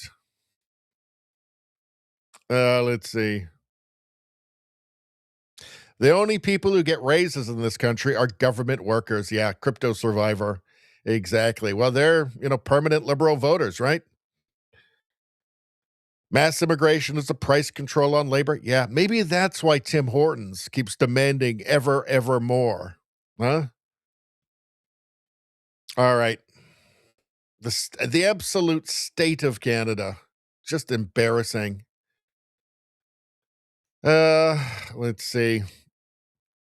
Dan Mazier, breaking news. The parliamentary budget officer has confirmed that the federal healthcare program used by rejected and failed asylum claimants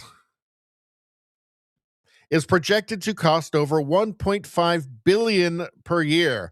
This is far higher than what the Liberals have led Canadians to believe. Here's a question. Why are they here? Why are rejected and failed asylum claimants here? Why are they getting health care? Why aren't they immediately put on a plane back? I mean, just the fact that we'd have to pay for that is an outrage. But why? That's better than this. Unbelievable. Between 2020 and 2021 and 2024 and 2025, the cost of the program grew from 211 million, which is already obscene, to 896 million.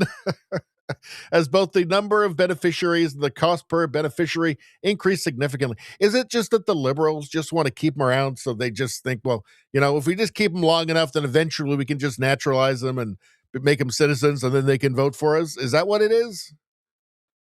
Just shocking. Shocking. Keeps going up. Keeps going up. Seems like they want more and more. They're expecting more and more failed asylum seekers to still just remain in Canada and eat up Canadians' resources. All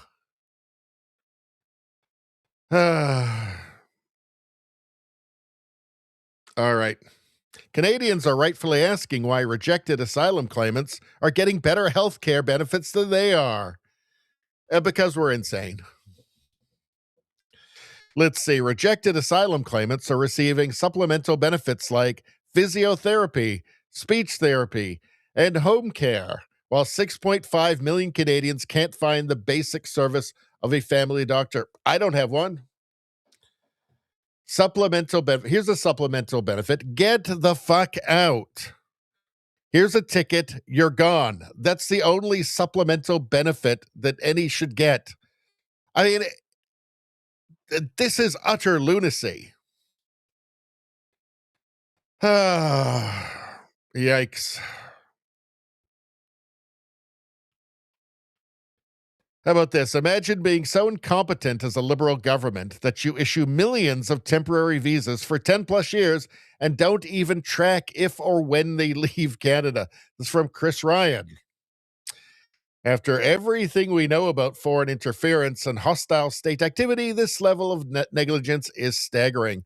That's right. So we hear about how Canada's population has dropped because they've not extended temporary foreign worker visas, except they don't know that the population's dropped. They have no idea because they don't keep track of it. They have no idea if any of them left, how many of them, all of them have applied as refugees. If they do that, they just get to stay because we're an idiot country run by idiots.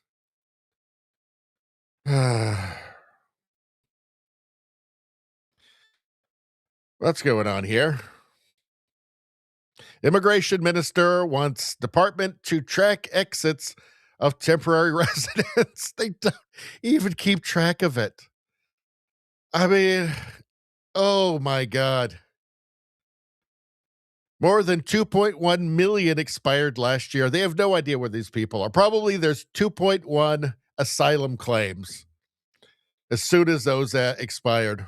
I mean, because Canada is run by idiots at this point. And unfortunately, there's a lot of idiots voting. All right. What are we? 2 hours and 16 minutes in? All right.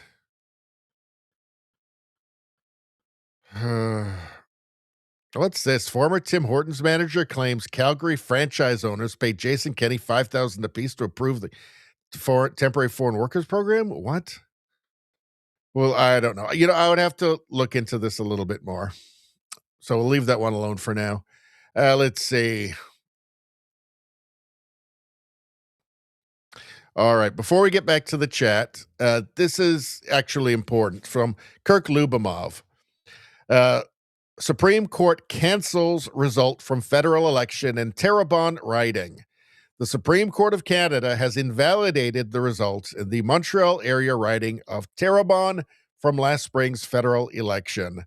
Liberal Tatiana Auguste was initially declared the winner by one vote over Bloc Québécois candidate Nathalie Sinclair Desgagne in the 2025 election. So what this does, it means that I think now this should put an end to Carney's hopes of gaining a majority by floor crosses. I think it's just out of reach now. So if he wants to get a majority government, he will have to have an election. He'll have to win it in an election, which is risky, which is very risky.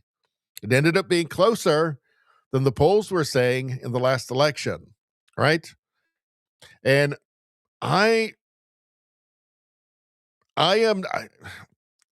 what's the most likely outcome to me? Most likely is another minority, liberal minority, I think at this point. I think that's what the polls are actually saying. But things can turn. Things can turn quickly. So I don't know.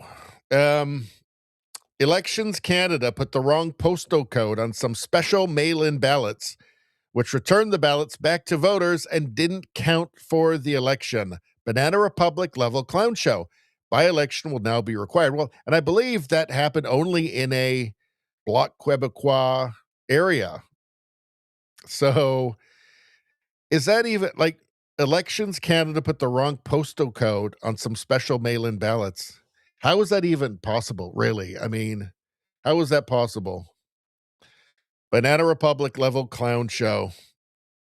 It feels very dirty to me. Very dirty. But at least it's been overturned, which is good news.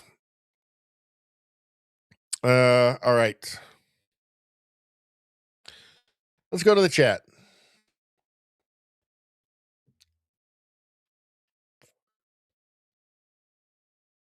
Let's see.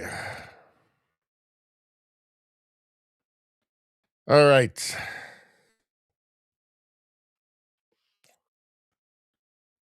I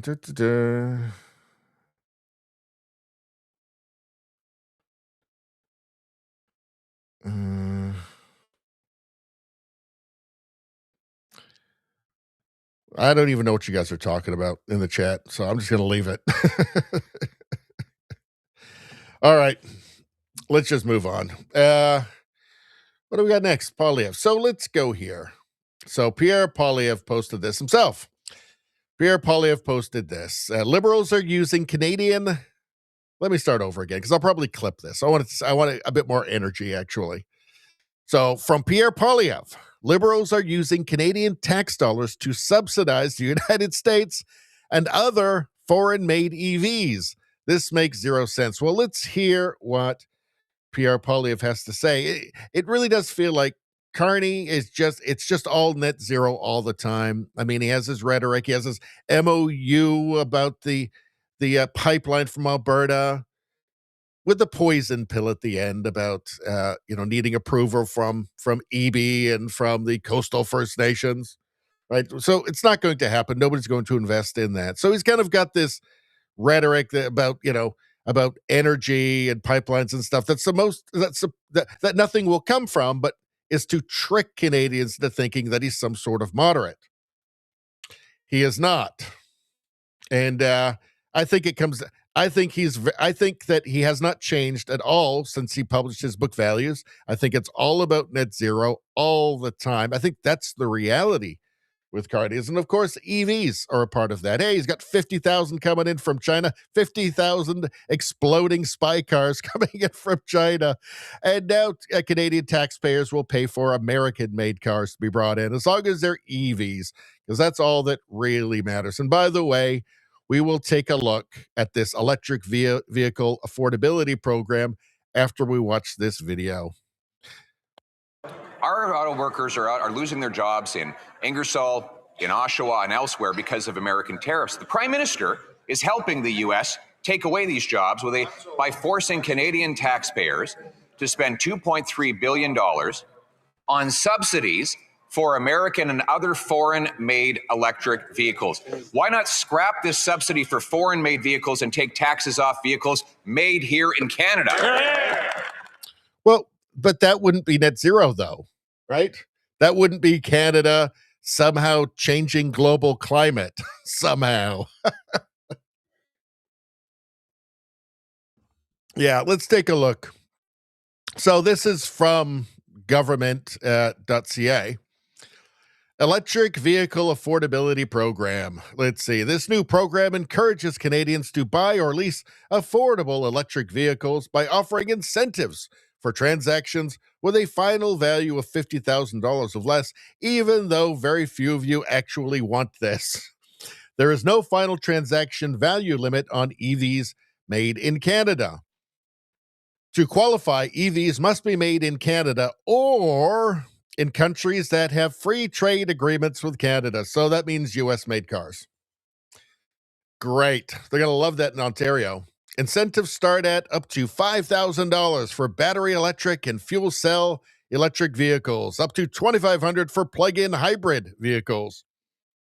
So there you go. You're ready to chip in to pay for those American cars? I mean, when you frame it like that, it seems like kind of a bad idea. Let's see. Canadians should start benefiting from this new program as soon as February 16th, 2026.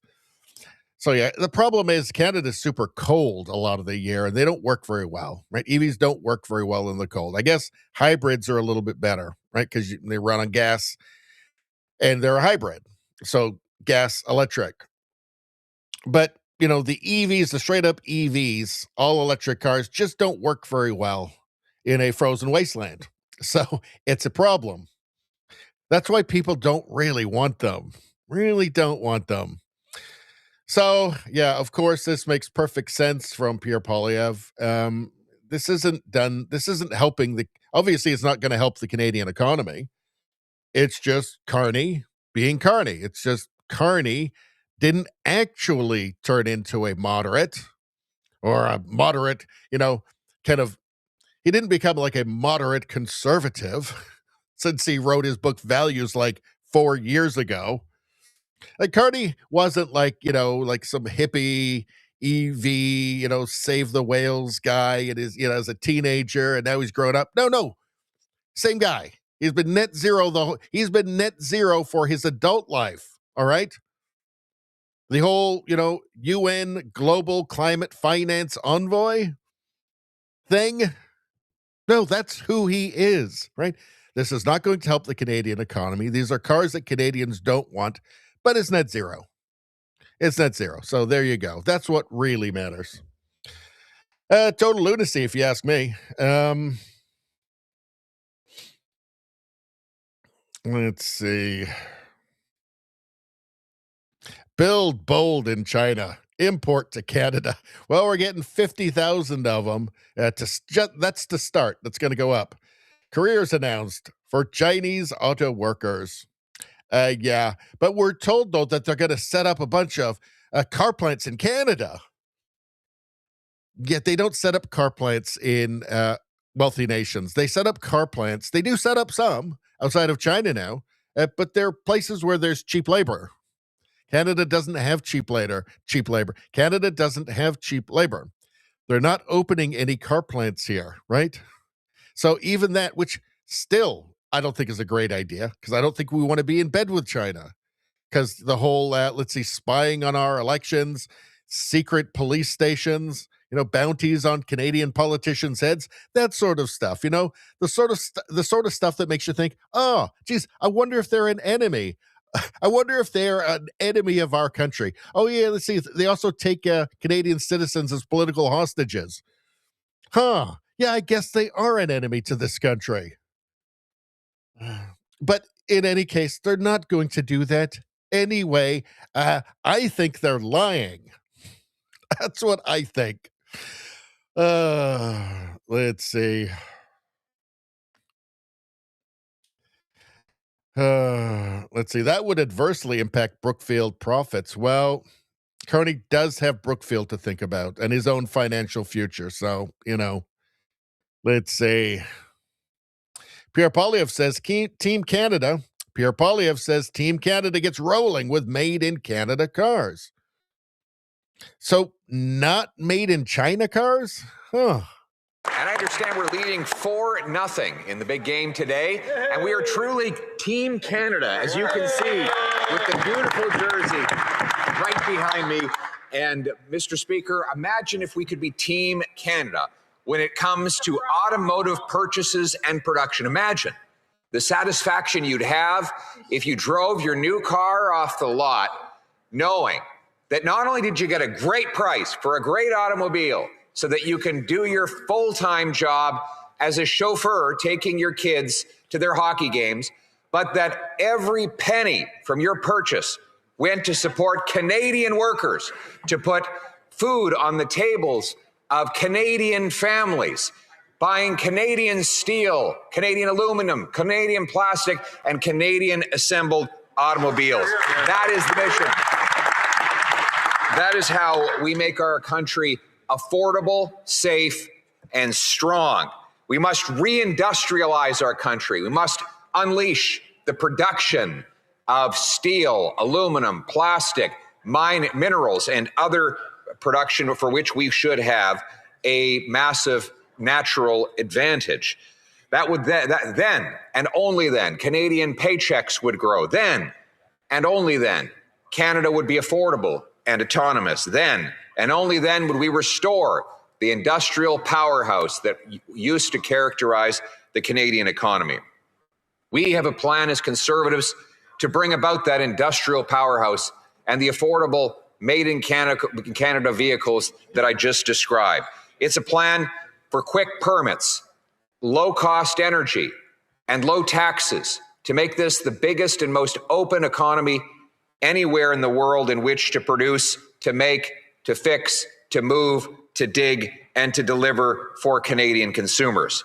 We have the resources and the workforce that no other country can match, and yet, after 10 years of Liberal government, we've had the worst economic growth in the G7, the worst productivity, and the worst investment track record.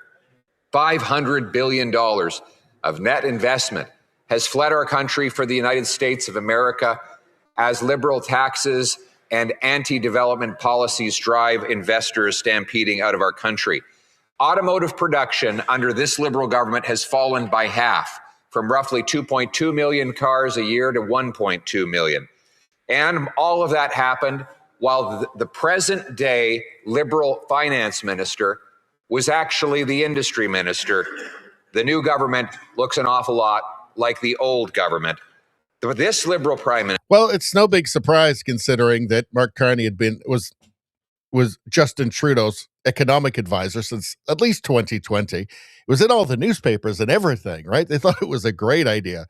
It's no surprise that it's exactly, well, I shouldn't say it's exactly the same as the last government. It's actually worse. Carney is Turbo Trudeau, right? And probably was talking about Team Canada there. But when the Liberals say Team Canada, they don't mean Team Canada. They mean Team Liberal. And maybe they mean Team Brookfield, actually. Maybe they mean Team Global Climate Finance. Maybe that's what they mean, right? Carney is only interested in industry in Canada, steel production, all the rest of it, if it meets his global finance goals, if it includes the carbon capture and all of the other costly things that will be regulated, that have been regulated by Carney. It's about global climate finance. It's about carbon credits, about carbon capture for Carney. He is the global climate finance guy. That's his interest. His interest isn't the Canadian economy, quite clearly. It's quite obviously at this point. It's about funneling Canadian money into subsidies for climate finance. That's it. That's it. For his carbon goals. So what we have is two different worlds and two different countries here, right? You have the real Team Canada, right, which is concerned with the well-being of Canadians, just normal Canadian people. And then you have the Team Liberal, the Team Carney, the Team Brookfield, the Team Global Climate Finance, right? The same people who tell you that Canada's a post-national country with no core identity, and also we're all criminals because Canada's a genocide state, an infinite genocide state. But also get your elbows up, though. And if you don't, you're a traitor. So that's the sad state of Canada right now. All right.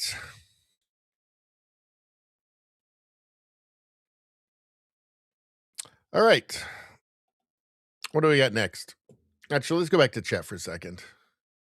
What are we? 2 hours and 33. It feels like longer than 2 hours and 33 minutes. Maybe I've been talking more than normal. Let's see.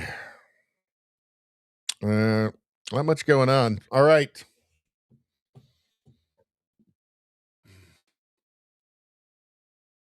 I guess we'll move on then. Let's see. What do we have here? Okay. Oh, yeah. So, on the subject of the electric cars, by the way, Mark Carney posted this. He says, "We are making it easier for Canadian drivers to charge their EVs by building a national charging network. Does it matter that Canadians don't want the EVs?" It almost feels like, Mark Carney, like you're trying to force us to have EVs. You're trying to force us to have something we don't want because that's your values. No matter where you are in Canada, charging your car should be as simple as filling your gas tank. I'd prefer to just fill my gas tank. Thank you very much. City News. Ottawa plans to add 8,000 new electric vehicle charging ports in Canada. Do we even want them? Do we even want them? He's promised to double the grid. Double the grid. Why does he want to do that? Well, he wants to do that so everybody will be driving EVs because he wants to force everybody to be driving EVs eventually. Right? Yes, he's put off the EV mandate for now, but don't think that's going away. Let's see. Let's see. What's this from? Globe and Mail. From the Globe and Mail. Let's see. What's the cost of all this? The Conference Board of Canada has estimated it could cost more than $1.7 trillion to get Canada's power grid to produce as much power as needed without emissions by 2050. Well, I'm afraid, it's going to have to be doubled a lot earlier than that if Canada's going to somehow change global climate like Mark Carney wants. 1.7 trillion. And by the way, this was back in, what was the date on this? This was a few years old, actually. When was this? Okay, it doesn't say, but I think this was from 2023. Right. So anyway, Canada doesn't have 1.7 trillion. Our national debt is about 1.4 trillion right now. Right. So that tells you how unrealistic and crazy this is. We should not be focusing on this stuff. We should not be focusing on adding 8,000 new electric vehicle charging ports in Canada. Okay. Canada can't afford it. Right. Canada needs to start making stuff and selling the stuff to the world, the stuff that the world wants. Right? There's only so many crates of maple syrup we can sell to Poland, right? They don't want that much. They want oil, though, natural gas, right? Everybody wants that. Every, industrialized nation needs that stuff. We can do that. Trees, lumber, minerals. I mean, if Canada wants to get out of the hole, start paying down our national debt. By the way, we're paying more per month. We're paying more per year now just in servicing the interest on the national debt than the provinces get for healthcare and transfer payments from the federal government every year. So that's crazy, right? You're wondering why there's 18-hour waits at the ER, okay? And national debt matters, right? We can't afford more of it. Carney has already doubled the deficit from what even Trudeau wanted to do. Not sustainable. This is not what Canada should be focused on. But, net zero values guy, Mark Carney, wants it. So, and he gave an idiotic, incoherent speech in Davos. So I guess we just got to do what he says. All right. What the hell is that? All right. Either a nurse or a teacher. I can't figure it out. Well, let's see. Hold on a second. I think I got a button for this. The age of men is over. The time of the orc has come. Oh, yeah, it's the time of the orc. I forgot. That's what it is.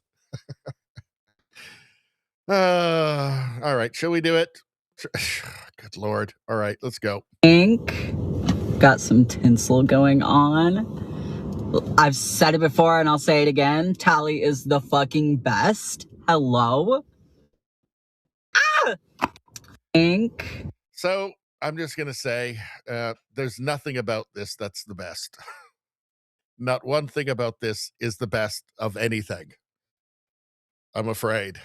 Somebody is deeply misguided here. Somebody has been misinformed. Misinformed. I don't know. I don't know. I don't know what to tell you. I don't know what to tell you, folks. Just not quite right, I would say. Let's see. University of Alberta to become first to abandon race-centric hiring. So DIE. DIE. Some people say DEI. I say DIE. Schools set to return to prior system of hiring based on qualifications. What? That's crazy. Hiring people based on merit and qualifications? That's crazy. I mean, you'll only get the best that way. Huh. Of course, this is a scandal in liberal Canada. How dare they try to be good?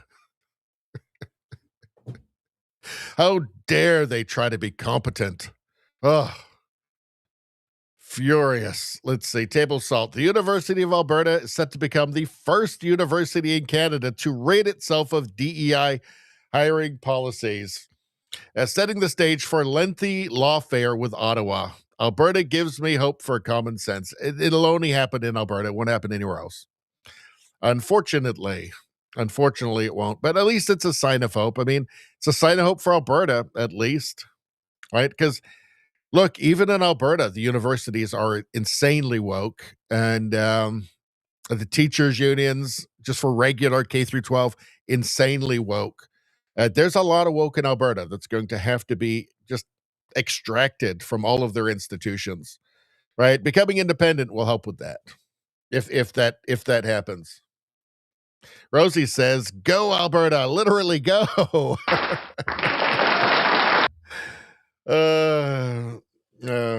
All right. What else we got? Anything else for?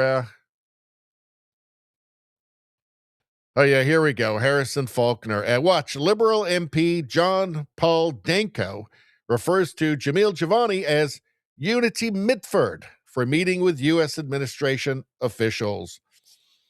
So this is awfully rich from the party that invited a Ukrainian Nazi to parliament. Awfully rich. But hey, in liberal world, nothing matters. You just keep throwing out the same insults and smears over and over again. It never really matters. You'll get called out in the media. They'll never call you on your hypocrisy. So you just get to do whatever you want all the time. And smooth-brained people will clap like seals, like trained seals. Unity Mitford was a British woman who became a close personal friend of Adolf Hitler.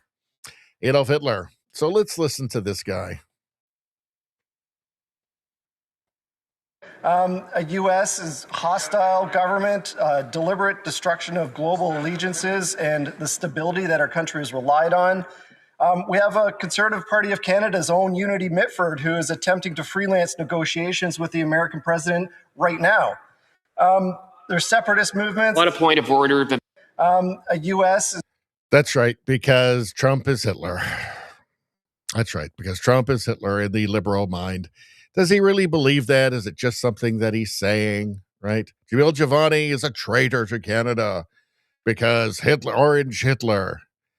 I mean, it's just, it's the level of cynicism from these people. Again, Jamil Giovanni did not invite a Ukrainian Nazi to parliament, as I recall. It was you guys that did that. Huh. We have a Conservative Party of Canada's own Unity Mitford. Just embarrassing. Just embarrassing. You know, while they say this, by the way, he can say this. He can get up in Parliament and say this and say that Trump is Hitler and Jamil Giovanni's a traitor, Nazi collaborator, and we will all wake up the next day and 75% of our trade will still be with the United States, right? 85% of that will still be tariff-free, by the way. Also, Canada will still be 100% dependent on the United States for our own defense. So we're 100%, we're completely dependent on Hitler, apparently, for our own defense. But it doesn't matter. In Canada, nothing matters anymore. No level of cynicism is too high if it's politically expedient. right? So I guess just continue then. Your smooth-brained voters will continue to vote for you and nod and clap like trained seals and, oh, yeah, Arch Hitler, Arch Hitler. The people that believe, that have the idiotically childlike belief that we're in danger of the Americans militarily invading Canada at any moment, will eat this up. Eat this up. What is the number of Canadians that actually think that the United States might invade Canada? I don't know. It's probably, in the past, I would have overestimated Canadians. Now I don't do that. So I'm just going to say amongst Liberal voters, 98% probably. This is what it's come to in this country. This is posted by Harrison Faulkner. So, yeah. Harrison Faulkner posted this as well. Danko doubles down on his comments, comparing Jamil Giovanni to the disgraced British confidant of Hitler, Unity Mitford. He reposted the clip. He's proud of it, right? I mean, they think so little of their own voters, right? That they're not embarrassed by this, right? Liberal voters should be angry at him for this, right? Like, we're not that stupid. They should be saying, we are not idiots. Why aren't they saying that? Why are they not telling him, we're not idiots? Stop this cynical line of attack. Why don't they say that for some reason? I don't know. Maybe there's an obvious reason. Let's see. Danko needs help. Berta Fringe says, disgusting rhetoric, disgusting conduct beneath a member of parliament. Let's see. So, yeah, in any case, last time I remember, Jamil Giovanni and the Conservative Party did not invite a Nazi to parliament. So there you go, folks. I already covered that. Let's see. What do we got here?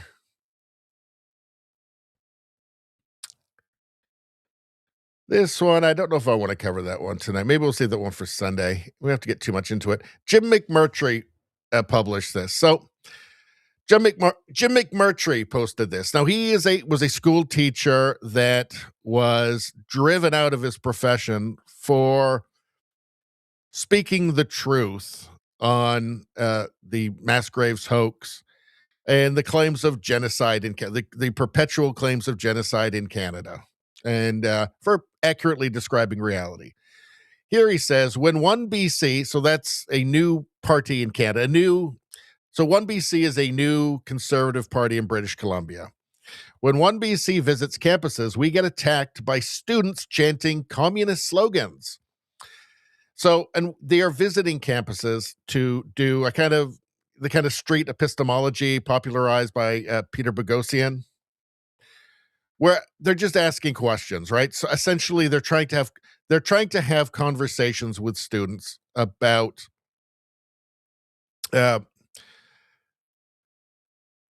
reality of residential schools and the claims of genocide and the unmarked graves, right?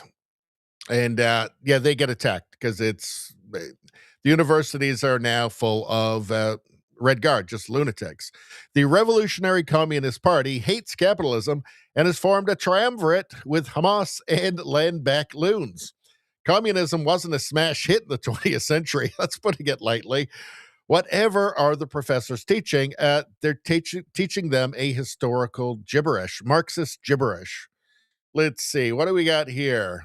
So this is from the counter-protesters. Chants, One BC off our campus. One BC is for the rich. We reject your bait and switch. Well, let's see. Revolutionary Communist Party. There's the hammer and sickle there. Let's see. Probably printed for them by a professor. Revolutionary Communist Party. Intifada until victory with the hammer and sickles. Workers unite against imperialism. Hammer and sickle, hammer and sickle, hammer and sickle. And you see a lot of these signs are the same. Somebody's making these. Somebody's mass producing these for them and handing them out. They've got their Palestinian flags there, right? Revolutionary Communist Party. A friend of mine years ago asked me, do you really think there's all these communists? Right, a liberal friend of mine. I mean, do you really think there's all these communists? I said, yes, I absolutely there are. They're there if you care to look. If you care to recognize them, they are there. And they are there. And you cannot turn out a new generation, you cannot turn out a new class of Red Guard from educational institutions every year and not expect to have a cultural revolution, not expect a bunch of revolutionary communists. It's clear what they're being taught in school. They're being taught to be Marxists, to be revolutionaries. This is very dangerous. All right, let's move on. Are we at the last thing already? We're at the last thing already. Okay.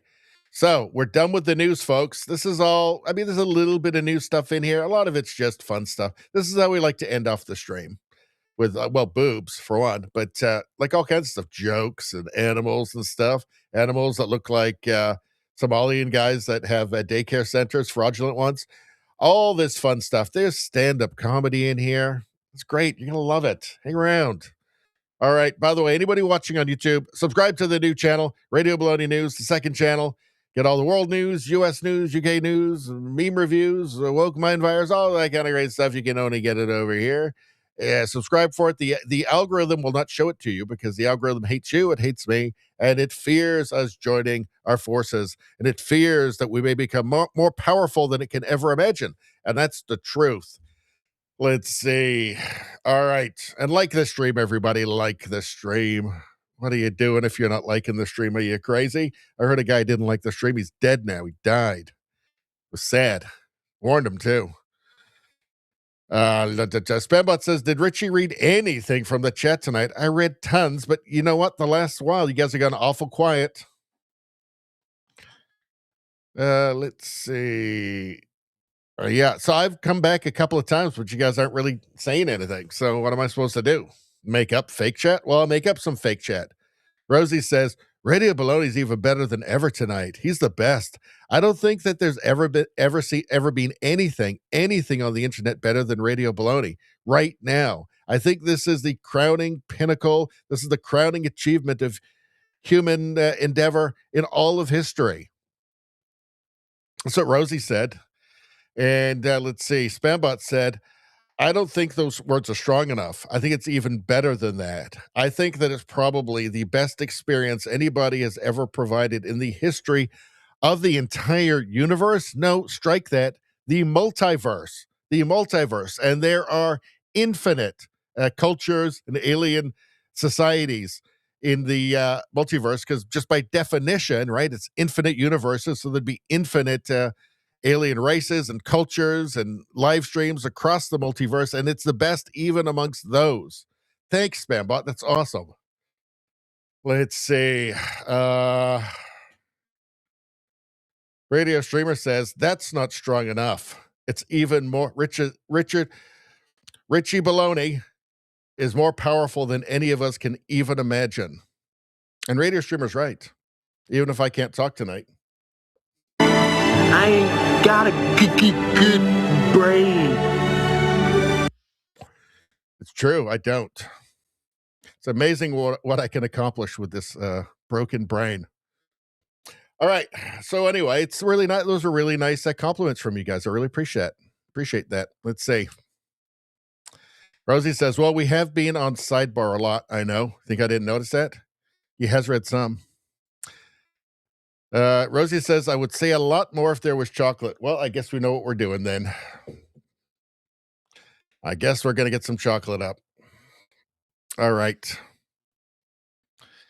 Let's see. What about chocolate? We say chocolate on this channel. Chocolate pudding. Ooh. All right. What the hell is that? Not good.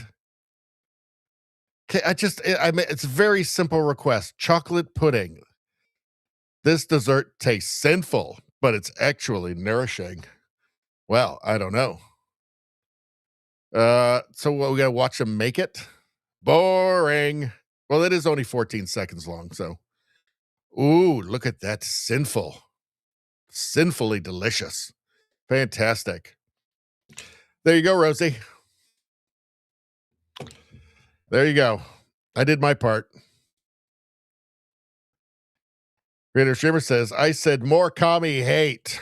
More commie hate. Well, I don't know. Do I even have it in me tonight? I'm struggling. Let's see. Like Joe Namath. Also, damn, I'm tired, Radio Streamer said. All right. We didn't do the they them energy on Tuesday. We'll have to do double as much on next Tuesday. This next Tuesday coming up. All right. Well, let's just go through the stuff you guys sent that you sent me, right? So you guys sent this stuff in. So you're going to sit down and you're going to fucking watch it, all right? Because it took me half an hour to go through and find this stuff that you guys sent. So we're going to watch this. So what's going on here? The Olympic Committee to allow practical women's events in the 2028 Summer Olympics, beginning with dishwashing and vacuuming. So these are skills they can use after the Olympics, right? Because like most of the Olympic events aren't really skills you can really, have any kind of value, after the Olympics when they get home. I like the vacuuming one. That's exciting. Yes, another medal for the U.S. This is what AI is for. Thank goodness. It's wholesome is what I like about it.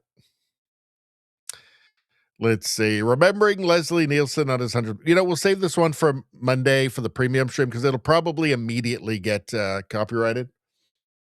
Let's take a look. Here's so he says the funniest things. RFK Jr. Let's take a look. I guess he had some addiction issues in his past, like Theo Vaughn also had. And well, let's hear what he has to say. Yeah. Well, first off, good for him. 43 years. Excellent. But my other question is, there's other places in the bathroom that you can snort from other than the toilet seat, right? Like, you don't have to use a toilet seat. I mean, that's a bit weird, right? So I don't know. Yeah. Let's see. I guess we'll move on. Wait for the big reveal by John McAfee. Let's save this one for Sunday or the Monday stream. Let's see what we got here.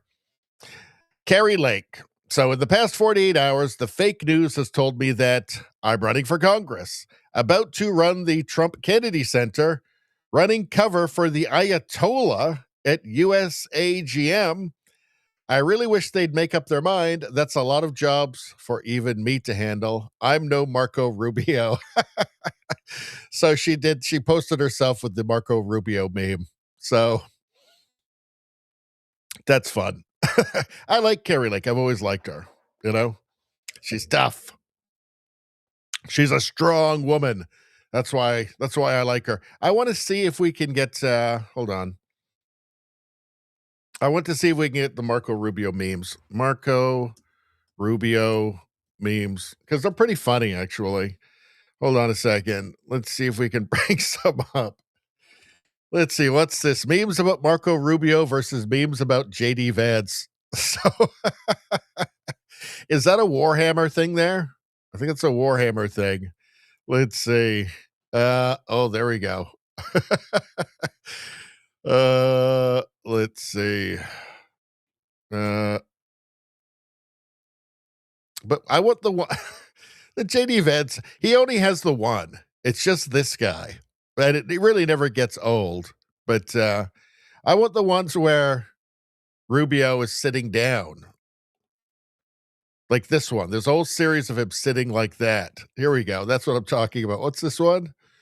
Getting ready to replace all the U.S. Olympic athletes who are complaining and whining about living in the United States. That's very good. Let's see. What's this?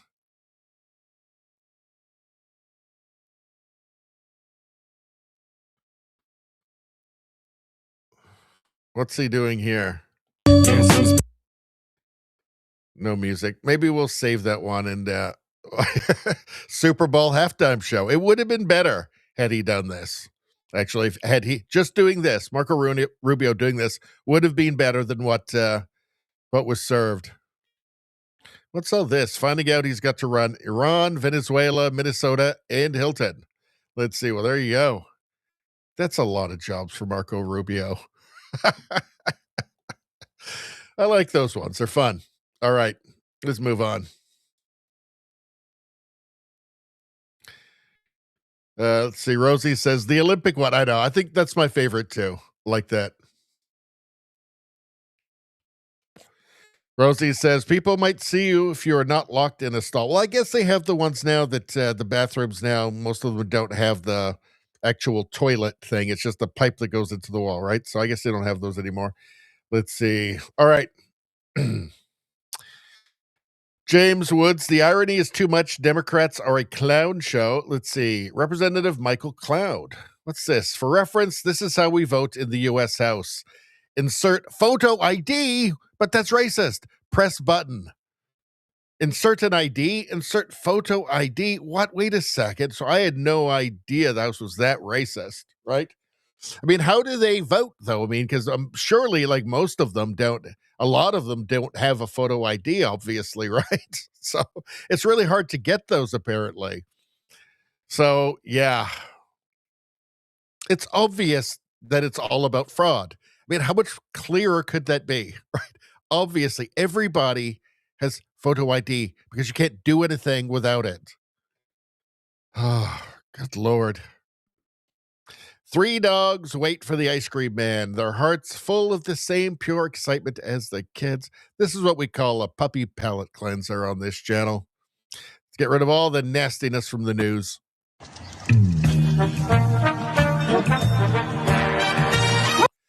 We don't need the music. I just got copyrighted, I'm sure. Like one note of any song, copyright. There we go. We don't need it. It just ruins it, the music. There we go. These dogs are excited. Yes. Yes. See, ice cream man. This is pretty fun. I think this is pretty fun for the ice cream man. Oh. Is he going to give them some ice cream? There we go.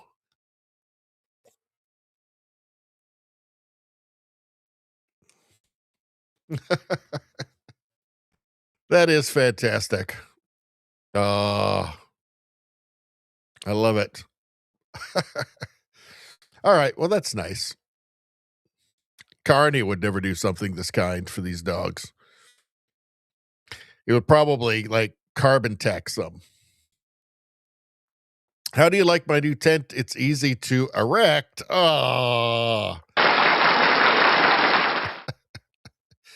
It looks like a boner.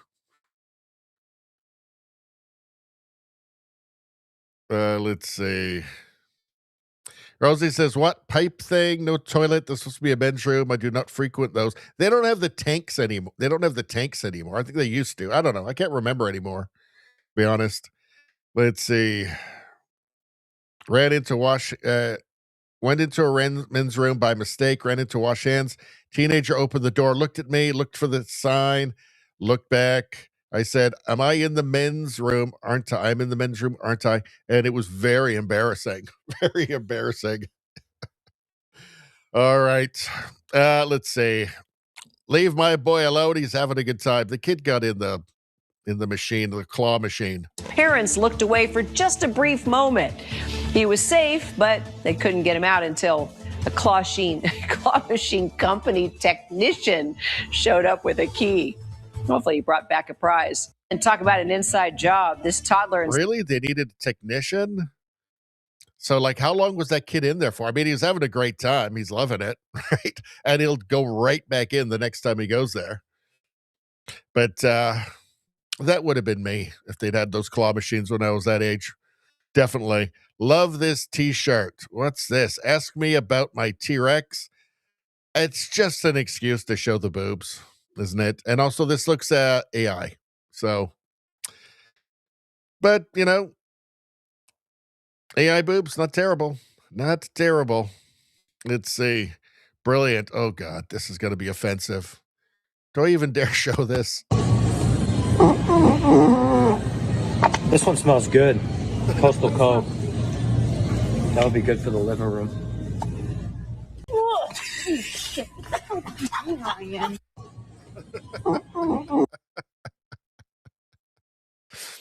I'm pretty sure that was scripted, but still good, though. Still good. Worth doing. Let's see. I wonder how many daycare centers this guy owned in Minnesota. I'm going to say 10.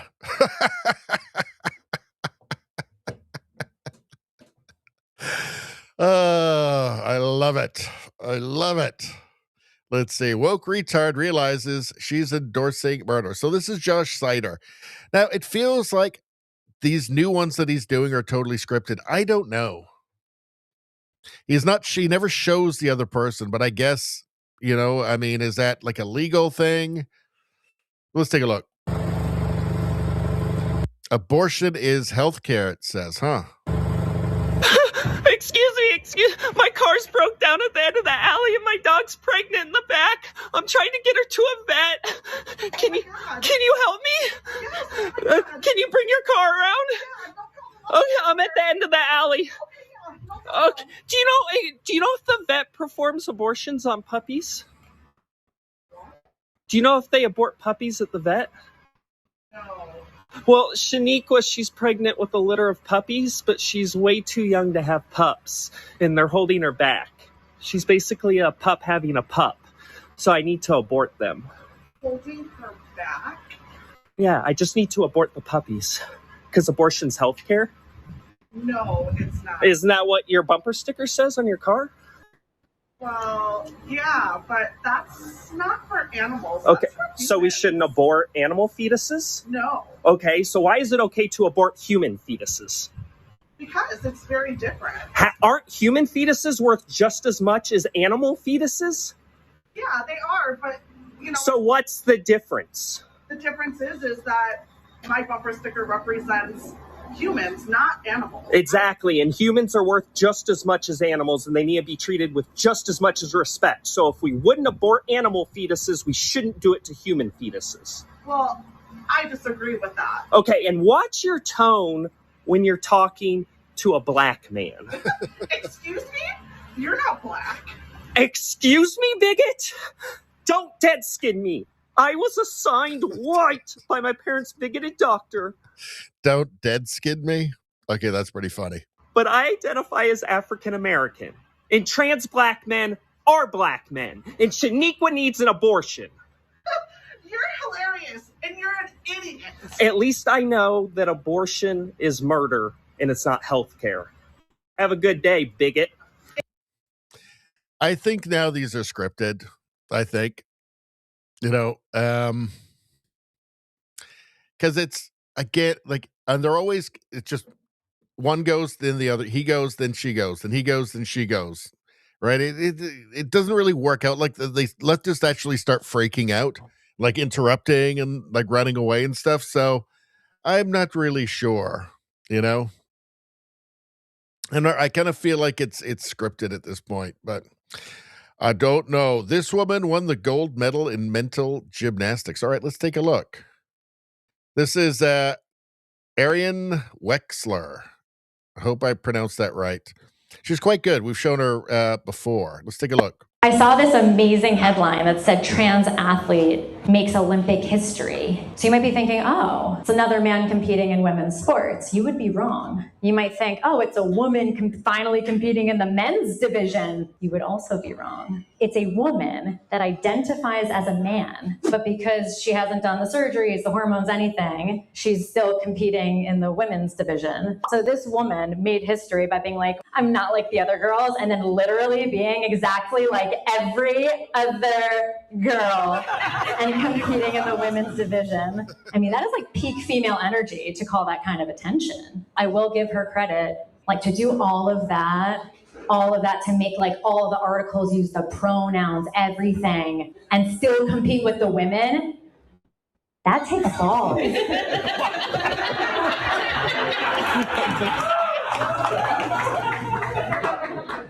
Does this woman think she's a boy? Or did she just have 3 coffees and no water today?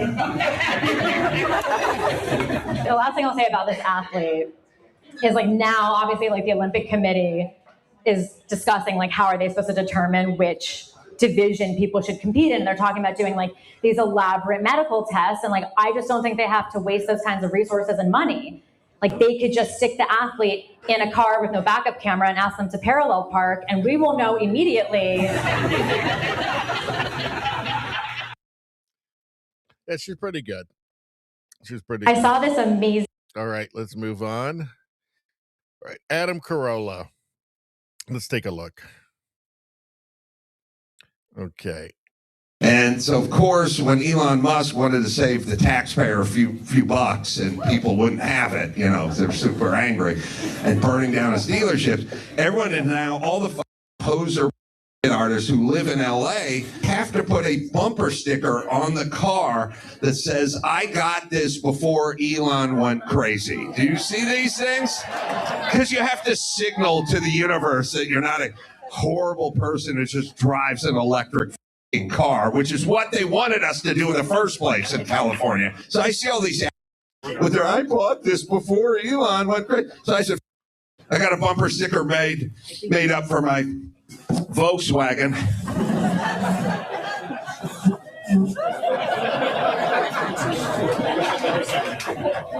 I said, I bought this after Hitler went crazy. Yeah.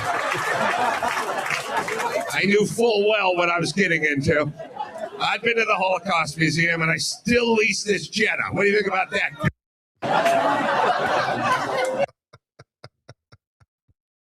That's a good one. Yeah, I mean, people driving around in Volkswagens, like, yeah, those were started in Nazi Germany, right? Are they complaining about Elon? Yeah, people are dumb, super dumb. Let's see. Dame Pam, how you doing? Good to see you. Rosie says she can parallel park, sold Cadillacs for a year. Mandatory to know how to park always. I avoid it if I can. I can do it in a pinch, but I don't know. I find it a little stressful, I gotta be honest. Where I live, I don't really have to worry about it. Let's see. Let's save that one. Let's save that one too. We don't want to do too much stand-up tonight. And we'll save her again for, I think I had a few of hers. Yeah, we'll save these for the maybe for the premium stream. Men are so innocent. Okay, so what's going on here? Oh, that's got music. We'll save that one too. Here's another palate cleanser. Mommy cat telling her kittens the dog is safe. Well, this is lovely. And no music. That's nice.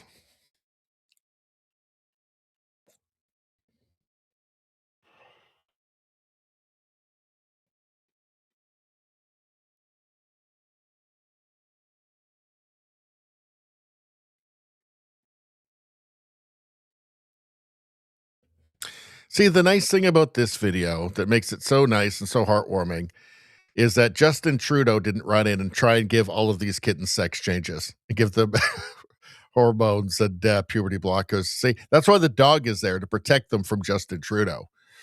Let's see. Save that. Megyn Kelly puts Piers Morgan in his spot with a truth bomb. From Kirk Lubimov posted this. So, you know, Piers Morgan is generally just a,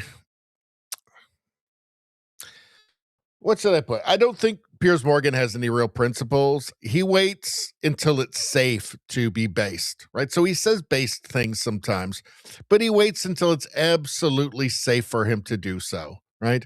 And he'll, you know, until that moment, he'll just be on the wrong side of everything. Okay, right, so now let you're me tell trying you to make something. official. This attitude that you have right here is why you in Great Britain have lost your culture. You ceded your culture to a bunch of radical Muslims who came in and took over, and now it's gone. We're not allowing that here. Okay, right, so now you were trying to make it. Well, that's basically what happened. Basically, they run the country now. You can't say anything. You can't criticize them, even when they're running like grooming gangs. committing mass crimes, right? You can't even say anything because that's a phobia. That's an irrational fear, apparently. Let's see, they're being constantly invaded by people that their government refuses to turn away, to even just turn away, never mind just get rid of them, right? The people who should not be in their country. I mean, in fact, that is perfectly safe to say now, I think, in the UK. Well, I shouldn't say perfectly safe. You'll definitely get criticism from lunatics. But why does Piers Morgan will not be based on anything until it's absolutely clear that it's okay. It's been deemed all right to do that now. And yeah, he sucks. He's terrible. What's this dream team? Oh boy, that's JD Vance. Wow.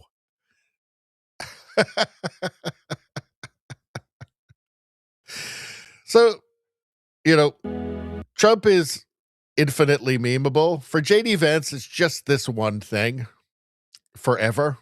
And he probably wishes there were some different memes, but really it's just this one thing that stuck with him. That he's this chubby guy with the long hair and the beard. I don't know, doing weird stuff. I find it funny, personally. I enjoy it. All right. Dame Pam says Piers Morgan has no backbone. It's true. Rosie says, I need a sign that says, I listened to Richie before he went crazy. I should make those. Can I make stickers? I think I can make stickers on Sticker Mule that say that. Dame Pam says she can parallel park an Abrams tank very well indeed. Well, that'll come in handy when you guys are invading Canada, apparently, as our media would like us to believe. Let's see.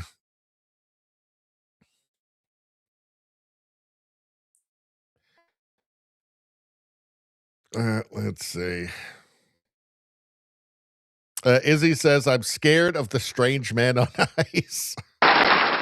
That's just JD Vance. You don't need to be afraid of him. He's your friend. All right. Well, I think that what we will do is, in a second, we are going to do a raid. Because I think we'll call it, it's 3 hours 17. Not like a super long stream, but that's a good enough one for Friday. And things seem to be kind of quieting down in the chat quite a bit. So let's just move. Let's just save our energy for Sunday night then, shall we? So I am going to send us over to a raid in a second, because we've got 2 more raids on Rumble raids that we have to do before the end of the month. We've done 3. We need to do 5. So we'll do another one tonight. Before I do that, I want to thank everybody for coming out. If you guys weren't here, it would be depressing, but you guys are here, so it's not depressing. It's fun. So thank you very much. I hope everybody comes on Sunday. And let's go find a raid now. All right, hold on one second. Let's find a live stream on Rumble to raid. Hold on. Let's see. Let's go live. All right, here we go. So it can't be one of the same ones, one of the 3 that we've done already this month. It's got to be a different one. So this is to help discoverability on Rumble. So because it's a bit, it's a bit challenging as it stands right now. Let's see. So what do we got? We can't do hard news that we did that last time. The Ghost Show. The Ghost Show episode 506, Friday the 13th, Valentine's. Ooh, I don't know about that. Let's see. InfoWars. Anybody got any recommendations? Keep in mind, it can't be one of the same ones from the last 3. Otherwise, it won't count. Let's see. Average Joe Patriot 1776 for raid. Okay, well, let's take a look at that. Hold on. Let's see. Average Joe Patriot 1776. Okay. Average Joe Patriot 1776. Let's go to there. Okay. And everybody's cool with that? Rita Schumer says, sure. Okay, so let's do this one then. Be 1 second while I set it up. Right. And paste. And okay, let's give it a try.